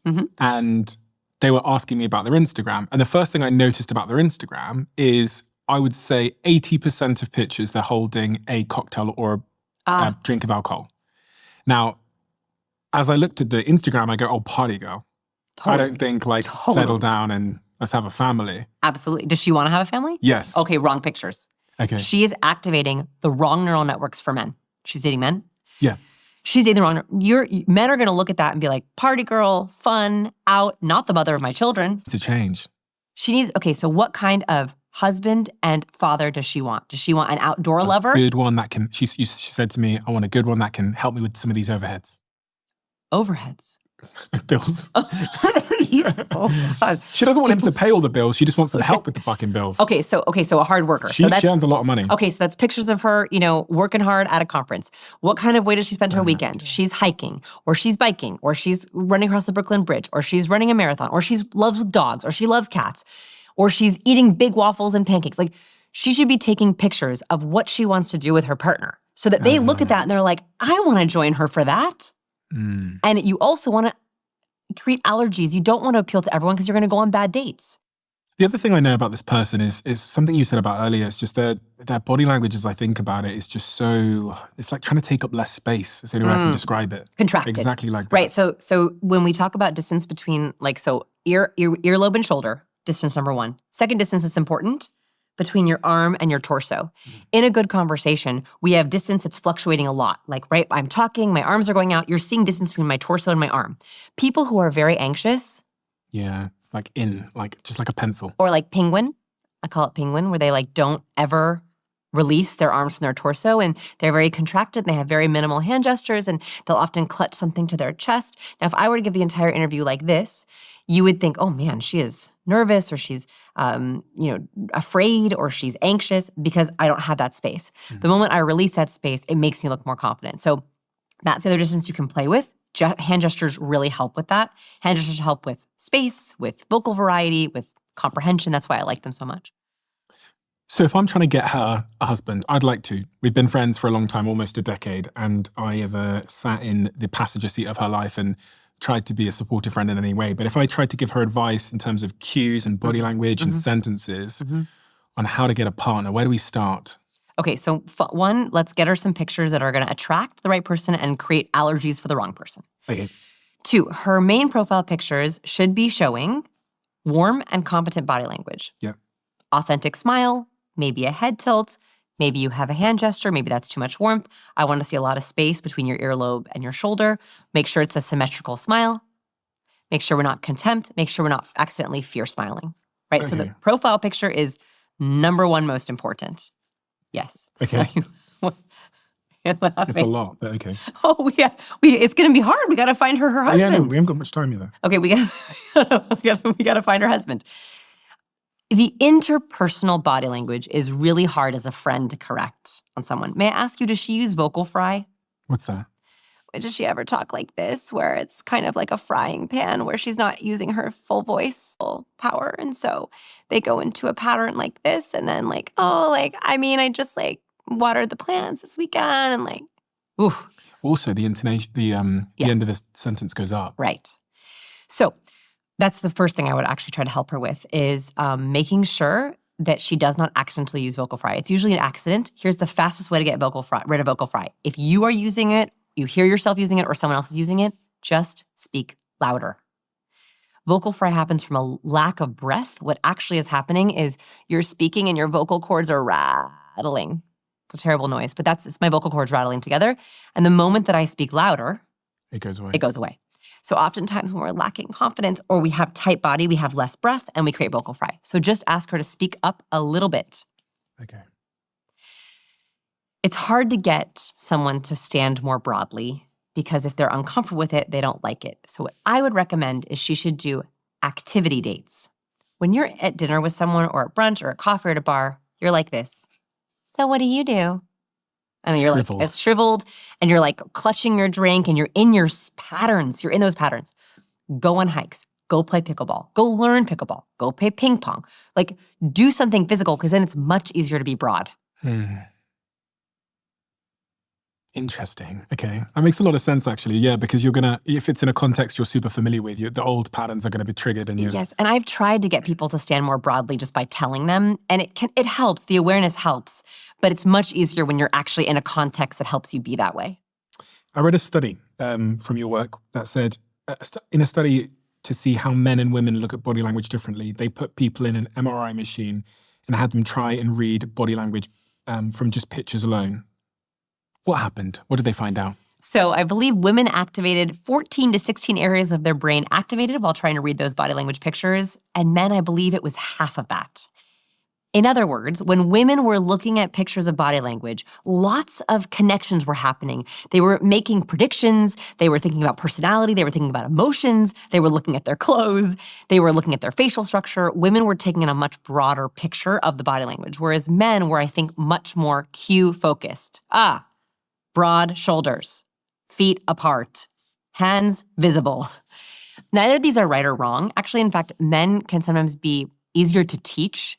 My students are 50-50 men and women, but sometimes men can focus in on the cue that I'm trying to teach them. They can understand it, they can comprehend it. Got it, it's decoded. Women tend to create a whole narrative. So I play games sometimes with my students where I say, okay, tell me about someone, he has a mohawk. And men will often say that, I don't let them hear the women first. Men will often be like, he has a mohawk. He's a man. He's not bald. Women will be like, okay, he's a bad boy and he probably has earrings and I bet you he drives a motorcycle and I bet he'd be really fun on a date, but probably a drinker. And they will just go. Interesting. So it's good and bad, right? That also can hinder women. And by the way, I'm making big generalizations on this. This is not the generalization part we have to make sure we're careful on. Women tend to globalize a cue. They'll see a cue and be like, oh, that means he's bad or that means he's dangerous. He's toxic. I'm never going to talk to him again. Yeah. Whereas men will sometimes, oh, it's probably just a bad day or I'll give her or him a second chance. So we just have to be a little bit aware of our own lenses, we'll say. Is there anything else that I should say to my friend in order to help them? Because sometimes I wonder, there's tips, tricks, tactics, they can lean, they can do this, whatever. But is there something deeper that is easier? And do you know why I say this? That book, The Game, I went off to university. I lasted for one lecture. But while I was there, I met this guy called Joe. My friend, I won't say his second name because people will identify him, but I met my friend Joe. And I said to Joe, listen, my friend, I said, this book, The Game, really useful, taught me a lot about interpersonal dynamics. You should read it. Gave the book to him. He read it. We went out to the club that day. He fucked it up. Like he went out there. He started negging people, insulting people, whatever. Negging. Oh, I hate and I just negging. thought, God, you just can't teach it. That's what I thought. I thought there's so many. And actually, when I reflect on the people in my life, this guy called Dan, I'll say his name, Dan Capon. Dan Capon in school was always just so good with the opposite sex. He was just always, he's one of those people. He's charismatic. He was funny. Yeah. He's like that cocky funny. Yeah. Just a natural. No one taught him that. Yeah. And so I look at my friend Joe, I look at my friend Dan, I go, it doesn't matter if you read the book, because I'm not saying your book's amazing. Everyone needs to go read your book. No, they really do. It's a great book. But I'm saying, is there something deeper within us? Like for my friend that has the shriveled posture. Yeah. Is it just like tactics and tips? I think anyone can learn it. Okay. I really, truly believe that. I have seen the most awkward, uncomfortable people totally shut down, slowly transform or completely transform. And remember, they don't, who is your uncharismatic friend? What was the fake first name you used? He's not uncharismatic. I just gave him the book and he just like. Who is Joe? Joe, Okay. yeah. Joe doesn't need to have a complete transformation to find his soulmate. Joe does not need to have a complete transformation to have friends. You're his friend.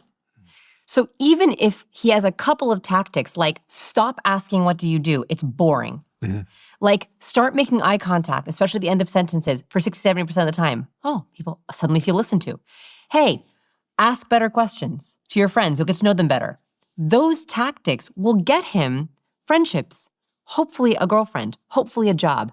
So I think that everyone can make small or big changes. I don't think there's anyone who's unteachable. Do you think there's a relationship between these tactics and tips and your actual confidence? I.e., does it become like a self-reinforcing? Yes, so much so. Like, that is the only way I found confidence.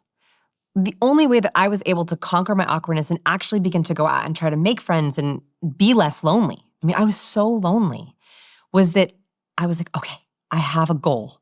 I'm going to ask someone, what have you been doing that's been exciting recently? I'm going to ask that question. That gave me just enough confidence to get out the door and to get to that party.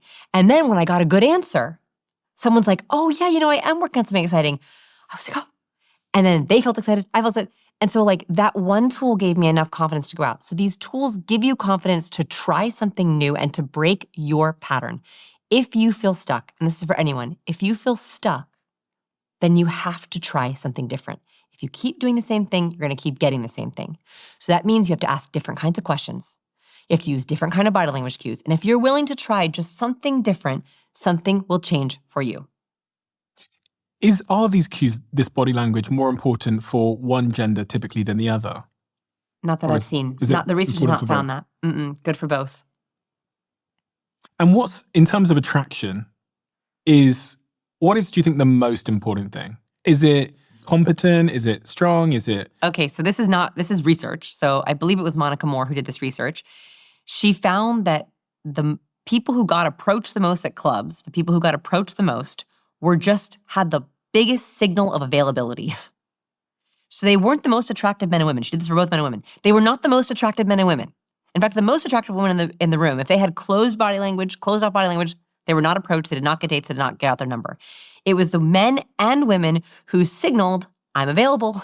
How do you signal I'm available? Okay, so this is really important for dating in the sense of wanting to be approached. Dating one-to-one is a little bit different, right? You don't need to signal this if you're one-to-one. But if you're in a big room or you're speed networking, one is open body, no blocking. I never want anything in front of your torso.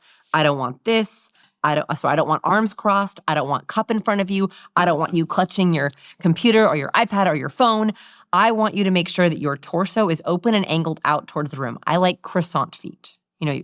Parallel feet are like what we're doing right now. Yeah. In a dating situation, I want you to have croissant feet, which is your feet are angled toward the biggest part of the room, saying, I'm open, come and approach me.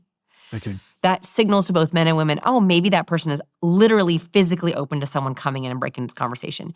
It also means small, darting glances to everyone around the room. Everyone. everyone you want to approach you. Oh, everyone you want to approach you? Yeah. How many times does someone got to do a glance to get someone to come over? So Monica Moore actually studied this. I believe it took 8 glances to get someone to approach. Don't quote me on that. It was way higher than I thought. Like, I was like 2, maybe 3. I think it was something insane like 8. Could you imagine being in a bar and looking at someone 8 times? That's how many times it took to get that person to come over. And these are quick glances, not like, right? It's a side glance. It's a side glance and a smile. It's a flip of the hair and a look over, right? Those are the kind of glances that we're talking about. And it takes 8 sometimes. So croissant feet, open body, quick, short glances. I would also try one of my secret tricks for daters is generally gesturing in their direction. So let's see, there's a hot guy right over there that I can see. Sure. I've been married for 18 years, just to be clear. Okay. Yeah. If you want, okay, he dropped something. You just called him hot. You called him hot. He's freaking out. Okay, so there's a hot guy right over there that I want to see. And I'm talking to you. I might make some quick glances over, but I also might, when I'm gesturing, I'm sort of gesturing towards them. So I'm on their line of gesturing. So if I'm gesturing out, I'm making a gesture for them to literally come over. I'm gesturing and then I want them to literally come over. I'm sort of gesturing, but I'm talking, but I'm open gesturing. Interesting. It works. It works. If they are attracted to you at all, they will come over. If they don't come over, they're probably not attracted to you. Try someone else. What about men? How do men same. signal in this? Oh, sorry. Same. So a man can do the same thing. Now, women are less likely to approach men in a crowded environment. Culturally, that's not as accepted. So it's going to be harder for a man to get a woman to come over. But it does work very well for men to warm a woman up that she is about to be approached with those things. Quick glances, open gestures, croissant feet towards her. That way, when you do approach, she knows that your attention has been on her. And look at her responses to your gestures and your glances. If she meets your glance, great. If she turns away from you, turns her feet away from you, she's not probably very receptive to your approach. So it's a good way to kind of test the waters before you actually approach. It's difficult in this day and age, isn't it, to know if you can roll up on someone because there's a lot of too cool for school. That's what I see. And also there's a big culture now of inappropriate advances. Yes, but I'm going to be optimistic and say, look, I'm not single, so I know that's different. But I think people are lonely, and I think people so want to meet their person. So if you are actually in person and you're interested in someone, it is such a gift to go up to someone and be like, hey, I like you. I saw you across the room. Do you know, I think I said this on 1 or 2 podcasts before, but I didn't really get an answer from anybody. I had this kid at this event that I spoke at. Okay. And he was in the front row. And it really moved me because it made me realize that there's so many people out there, especially in the world we live in now in 2024, 2025 or whatever, who want friends. You just said loneliness, right? Yes. They want to make a friend. Yes. And it's so weird. This kid stood up, bless him, in this talk I was doing. And he put his hands up in the air and there's 1,000 people around him. It was this talk I did in Canary Wharf in London, which is it's like New York of London. It's really, really busy. They're all wearing suits, these kids, because they work in this city. And he stood up and he went, my question is, how do I make friends? Oh. And you can imagine the guts it takes to say that in front of a room of 1,000 people that are your age. Amazing. He went, how do I make friends? What'd you say? Well, do you have any friends? Do I make friends? I have a couple, not many.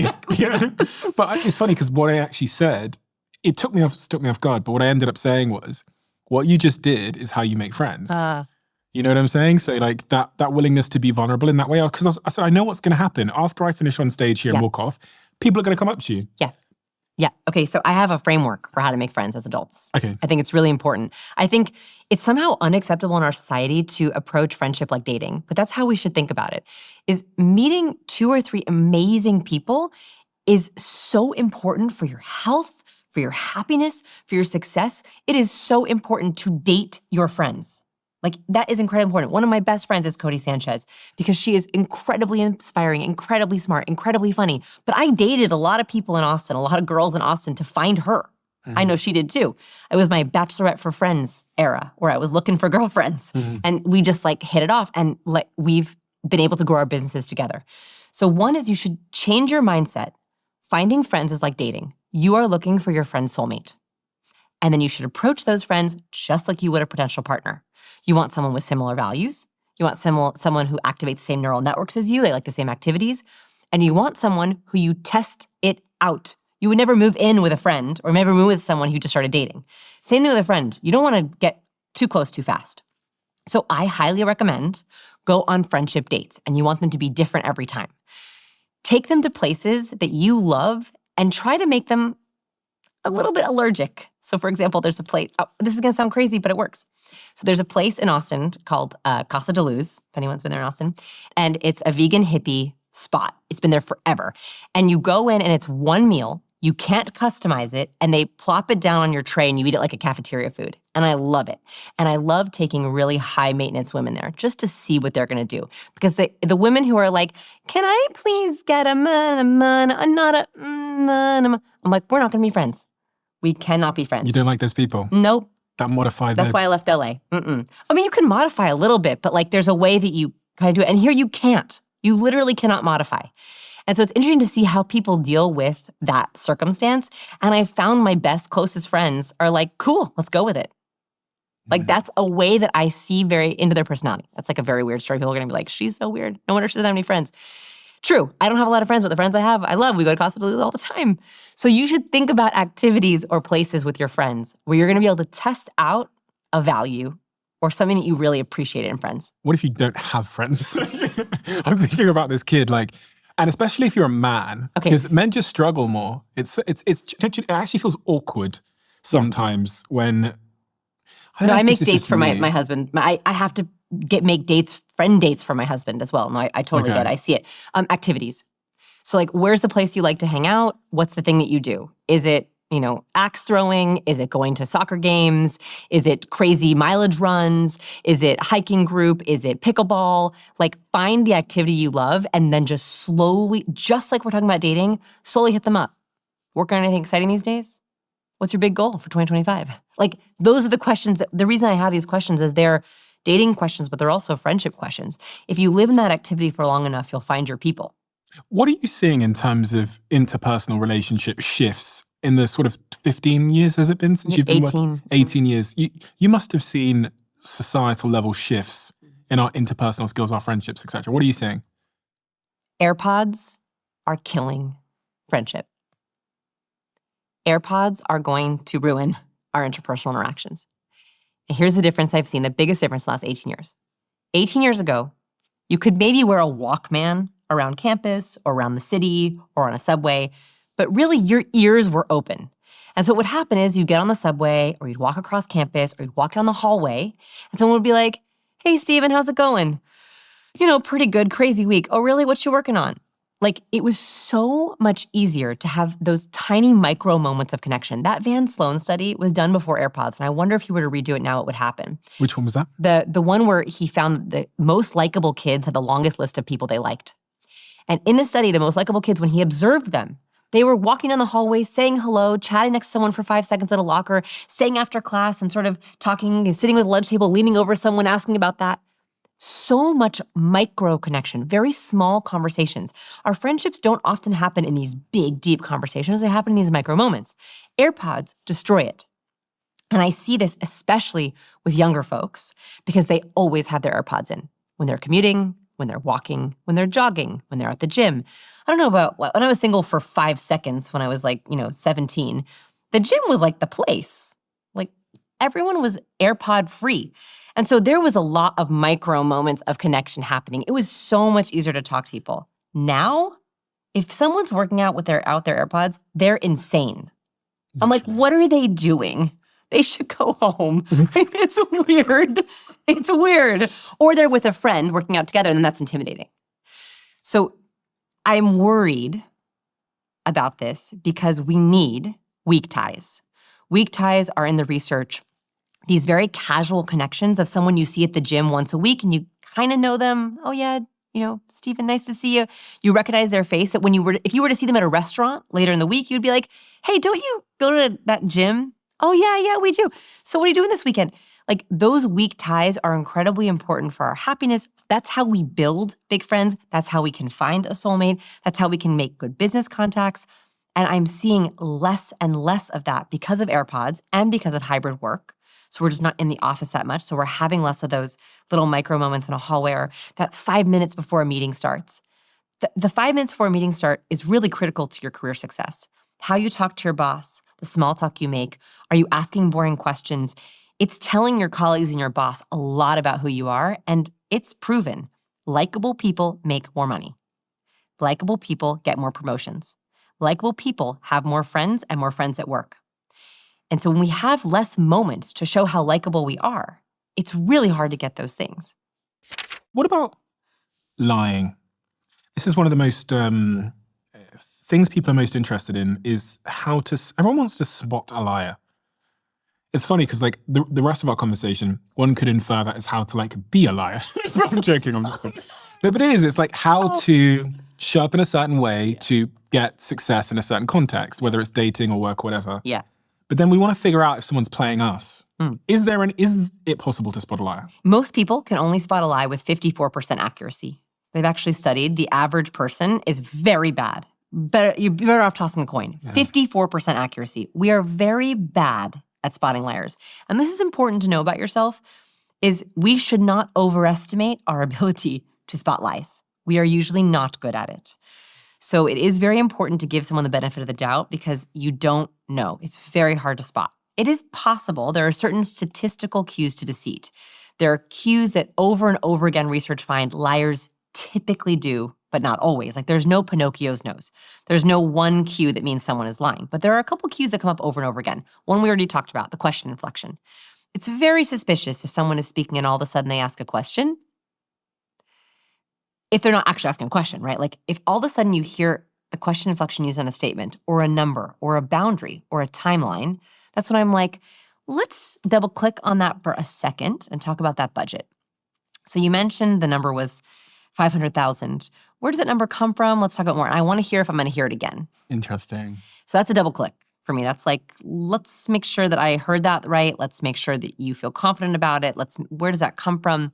So that's just a little red flag that says dive deeper. Nothing is a sign of lying. It's just a sign that you should dig deeper. So question inflection. A volume drop is another vocal cue of deception.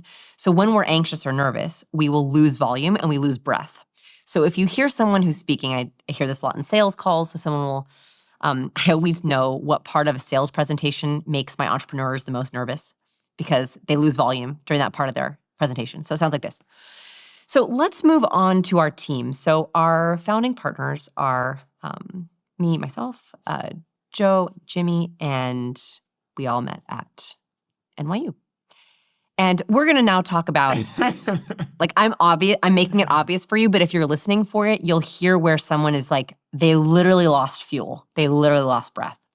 So a sudden drop in volume is a very interesting cue to like double click, like what just happened there? How do you feel about your co-founder? How long have you known each other? Anything we should know about that? How's the relationship? How do you fight? How do you communicate? Right? Like that's where I would aim most of my investor questions if I was hearing that volume drop on that specific area. That's vocal. Nonverbal. So nonverbal, what you're looking for is incongruencies, where the verbal does not match the body. The biggest and most obvious one is when someone says yes, but shakes their head no, or says no, but shakes their head yes. So I might say to my daughter, "Did you clean your room?" Yeah, I did. She's shaking her head no. In Western cultures, so there's a cultural exception to this one, India, Bulgaria, and Pakistan, they nod a little bit differently. The research actually shows that. But in countries outside of India, Bulgaria, and Pakistan, when we agree with someone, say yes, or telling the truth, we typically agree with ourselves and shake our heads yes. Mm-hmm. When we don't agree or don't like something, we'll often shake our heads no. We can sometimes also do this in disbelief, like, wow, I cannot believe that just happened. So I'm always looking for incongruent nods. This happens a lot if you ask someone, do you like the new girl? Yeah, she's great. Right? You see that. 100%, yeah. All the time. Yeah. And people, they don't realize they're doing it, but they're shaking their head no. They do not like that person. You'll also see this with mismatched facial expressions. And the biggest one for liars, the research finds, is disgust. So disgust is an expression that people make without even realizing it. And this is across cultures. When we don't like something or when we smell something bad, we crinkle our nose up and we flash the upper whites of our teeth and we go, ugh, that. So you'll notice that liars typically feel dirty when they lie. So oftentimes they'll show disgust with themselves for lying. So you'll ask someone, so what do you think of the proposal? Yeah, it's really good. And they might even sniff. Really? Yeah. What's a sniff? Um, What does it signal? Oh, it's a disgust activator. Like when we are disgusted, our nasal cavities want to close because we want to take in less of it. And so even though it's not about food, it's about a preference. Liars will often show a little bit of disgust when they are lying because they are like a little bit disgusted with themselves. And so you'll see this activation here. By the way, no one does that naturally. Like, right, this is a very unnatural way to hold my face, but we do it when we feel disgusted. It's the nasal cavities. When we nasal dilate, our nasal wings dilate, that's what it's called. Like these nasal wings dilate and we begin to scrunch them up. It's like don't like what we're seeing, smelling, hearing. So what I will do is I will share a proposal to someone. I will talk about something and I watch for any disgust. So I'll say, here's the plan for 2025. Here's what we're going to do. And if I see I know that team member or that person is like not that into it. And that's when I double click. Any questions? How do you feel? Steven, do you like this idea? Yeah, I love it. Yeah, no. Horrible. Horrible. You look like you're about to throw up, by the way. I heard you say that the most toxic relationships are the ambivalent relationships. Oh. The word ambivalent means, what does it mean? Okay, so ambivalent is actually not toxic. So toxic is like, we know it's bad, we don't want it, we're creating boundaries around it. Ambivalent means we're not sure. Ambivalent relationships are the relationships in your life that are the most damaging. They're the relationships where you wonder, does she like me? Do I like her? Ugh, I wish she would cancel this dinner we have. Am I tired after that? I'm dreading it. Do I have to go? Gosh, I wish I was home. Those are ambivalent relationships where you're not sure. And they are so energetically draining. Because a toxic person, they're toxic. You're like, I don't like that person. They're not serving me. I'm not going out to dinner. I'm going home. No thanks. Not going to text you. Not going to tell you I'm thinking about you. Where an ambivalent person, you're like, I should check in with that person. I really should go to this dinner. Oh, it's been 5 months since I've gone to dinner. Oh man, do I even know what they're up to these days? Do I even care? And then most importantly, do they like me? Do they support me? That's why I asked about that friend that you were like unsure about. I was like, are they jealous? Do they have a problem with you? Because you might be picking up on they are ambivalent towards you. And you're picking up on that. There's a research study that was done with police officers, and they wanted to know what makes for a thriving workplace. So they asked police officers to rank the people in their precinct. And they found that the police officers who had the most ambivalent ties were more unhappy in their job, had less work-life balance, had more workplace stress, more than the people who had toxic relationships. In other words, the police officers who said all 10 of those people are toxic were happier at work than the police officers who said, I don't know if I like that person and that person. I don't know if that person likes me. I don't know if I want to go out to lunch with that person again. I kind of would rather be alone because it is so mentally draining to have ambivalent relationships. So it's really important if you're making that list of people, going back to the very beginning, the people you're really close, not very close with, kind of close with, really close with. If you're not sure, put them at the bottom. And in the next 30 days, try to ask them the questions that we shared. Working on anything exciting? What's your biggest goal right now? And see if you like their answers. It's important to either move them up or move them out. Don't let them be ambivalent. One of the things that is highly searched on Google, I was looking at Google to figure out what the most searched questions are. There's some tools that I use to figure out what people want to know. And one of them was just, funnily, how do I start a conversation? That's what my next book is about, so I'm happy to hear that. Okay, one is don't overthink your opener. Starting a conversation is like, hey, I'm Vanessa. Like literally your opener can just be that. My youngest sister, she was like, the best advice I ever gave her, ever. And I was like, what is it? She was like, you just told me to say hello to people. And that is it. Your opener is just, hey, I'm Vanessa. Hey, nice to meet you. So don't overthink the opener because that opener, your body is actually doing a lot of things. Your brain and body are like competence, warmth, facial expressions, voice tone. If you're like, what's your biggest goal in life? It's way too much. And so one is your opener should actually be basic so the other person's brain is like, gives them a chance to like, safe. Okay, friend, we're friend. Hey, how are you doing? Right? I did my friend cue, I held up my hand. So don't overthink your opener. Hey, nice to meet you. Hey, I'm Vanessa. Your first question is where things get more interesting, okay? So if you don't know their name, you want to say like, oh, what's your name? Great, I'm Vanessa. Then you have a choice.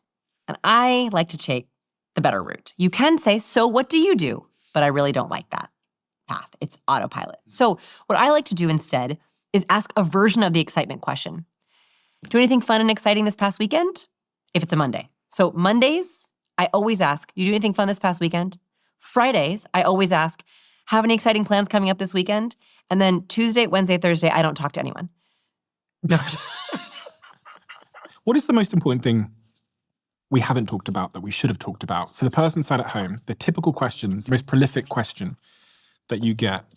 There's one story that I love that I try to keep front of mind, which is about Harry S. Truman, former US president. Most people don't know about him is that he was actually severely introverted. And when most people think about US presidents, they do not think about introverts. In fact, most presidents have to be kind of a booming extrovert personality, and he was very introverted. And he did something very interesting at the Democratic National Convention back in, I believe, 1944.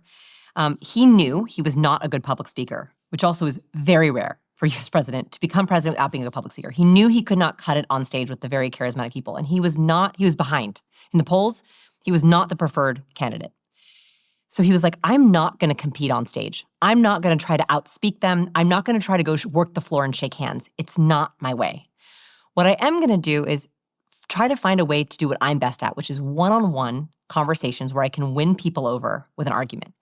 So in the Democratic National Convention, it was really hot. It was in Chicago in the middle of summer. He rented the one air-conditioned room in the bottom, in the basement of the convention center. And one by one, his team would invite person by person down into that air-conditioned room, and he would tell them his story. He would tell them his points, and vote by vote. And as the votes were being tallied, he would win over every single person that went to that room. One, it was air-conditioned, so they wanted to stay there as long as possible. Two, he would hear, what are your concerns? Why do you not want to vote for me? And then he would explain to them why they should vote for him. And vote by vote, he ended up winning the national convention without having to speak on stage barely at all. I share this because stop competing on stages where you can't be your best. Start creating rooms where you can. Think about, what are your social strengths? You have one. What is it? Is it storytelling? Is it being funny? Is it listening? Is it being empathetic? Is it being a decoder? Is it being persuasive? What is your social strength? Create spaces and rooms where you can exercise that strength. Because no one wants you to pretend to be an extrovert or pretend to be something that you're good at that you're not. It's much better to do what you're actually good at and attract the right people. And your social strength might not be in person. Might not be. And that's okay. Like, there are some people who are great at texting. There are some people who are great at sending voice notes. There are some people who make their friends by broadcasting and then picking out a couple people. That's how you met your girlfriend. Is you broadcasted, she resonated with something that you said, and you gave her the way to find you, she did, and then you met. So maybe it's broadcasting. I think we have to think outside the box. It's not only in person. There's so many ways that you can have social strengths.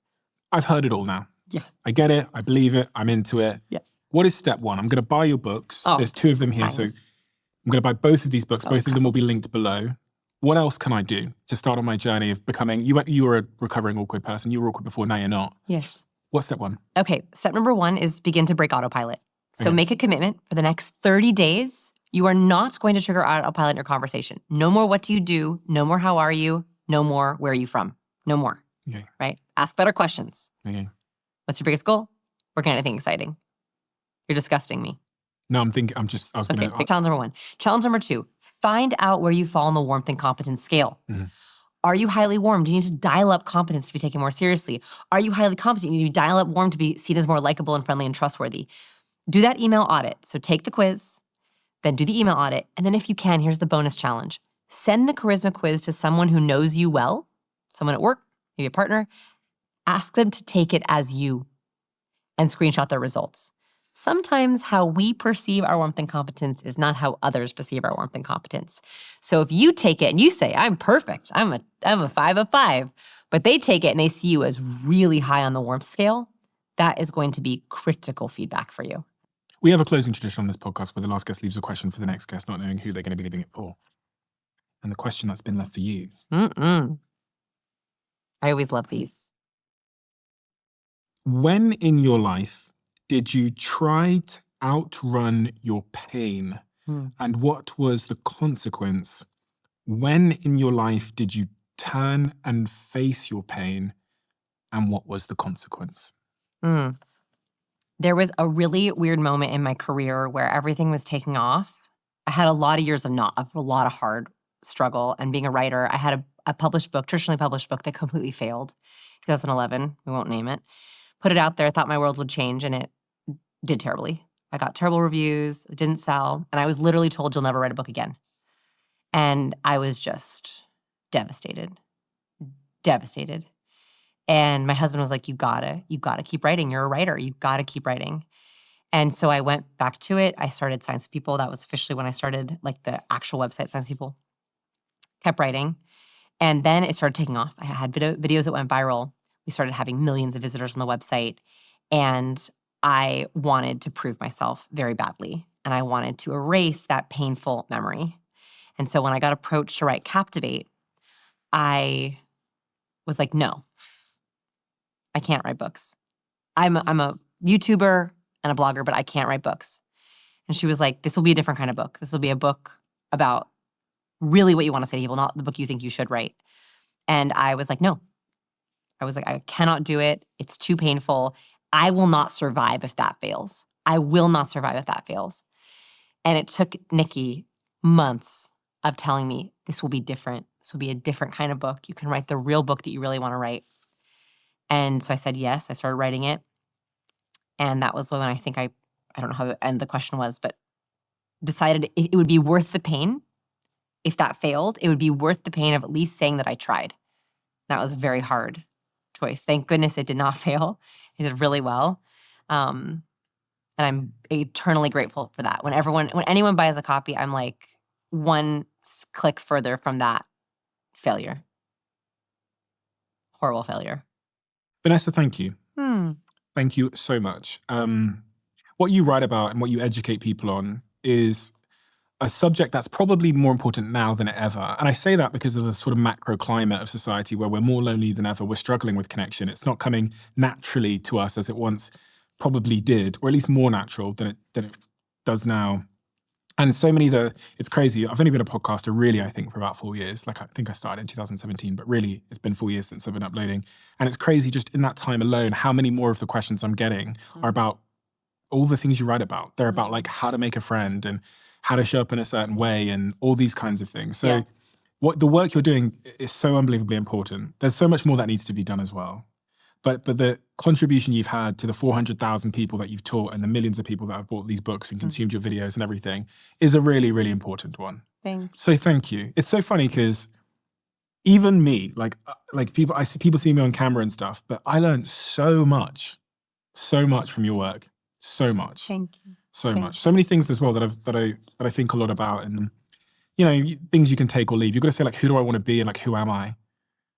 Truly to then apply these things because there's no point, like I just have no interest in building a facade or anything, but there's things about me where I go, fucking hell, I didn't even know I was doing that, Yeah.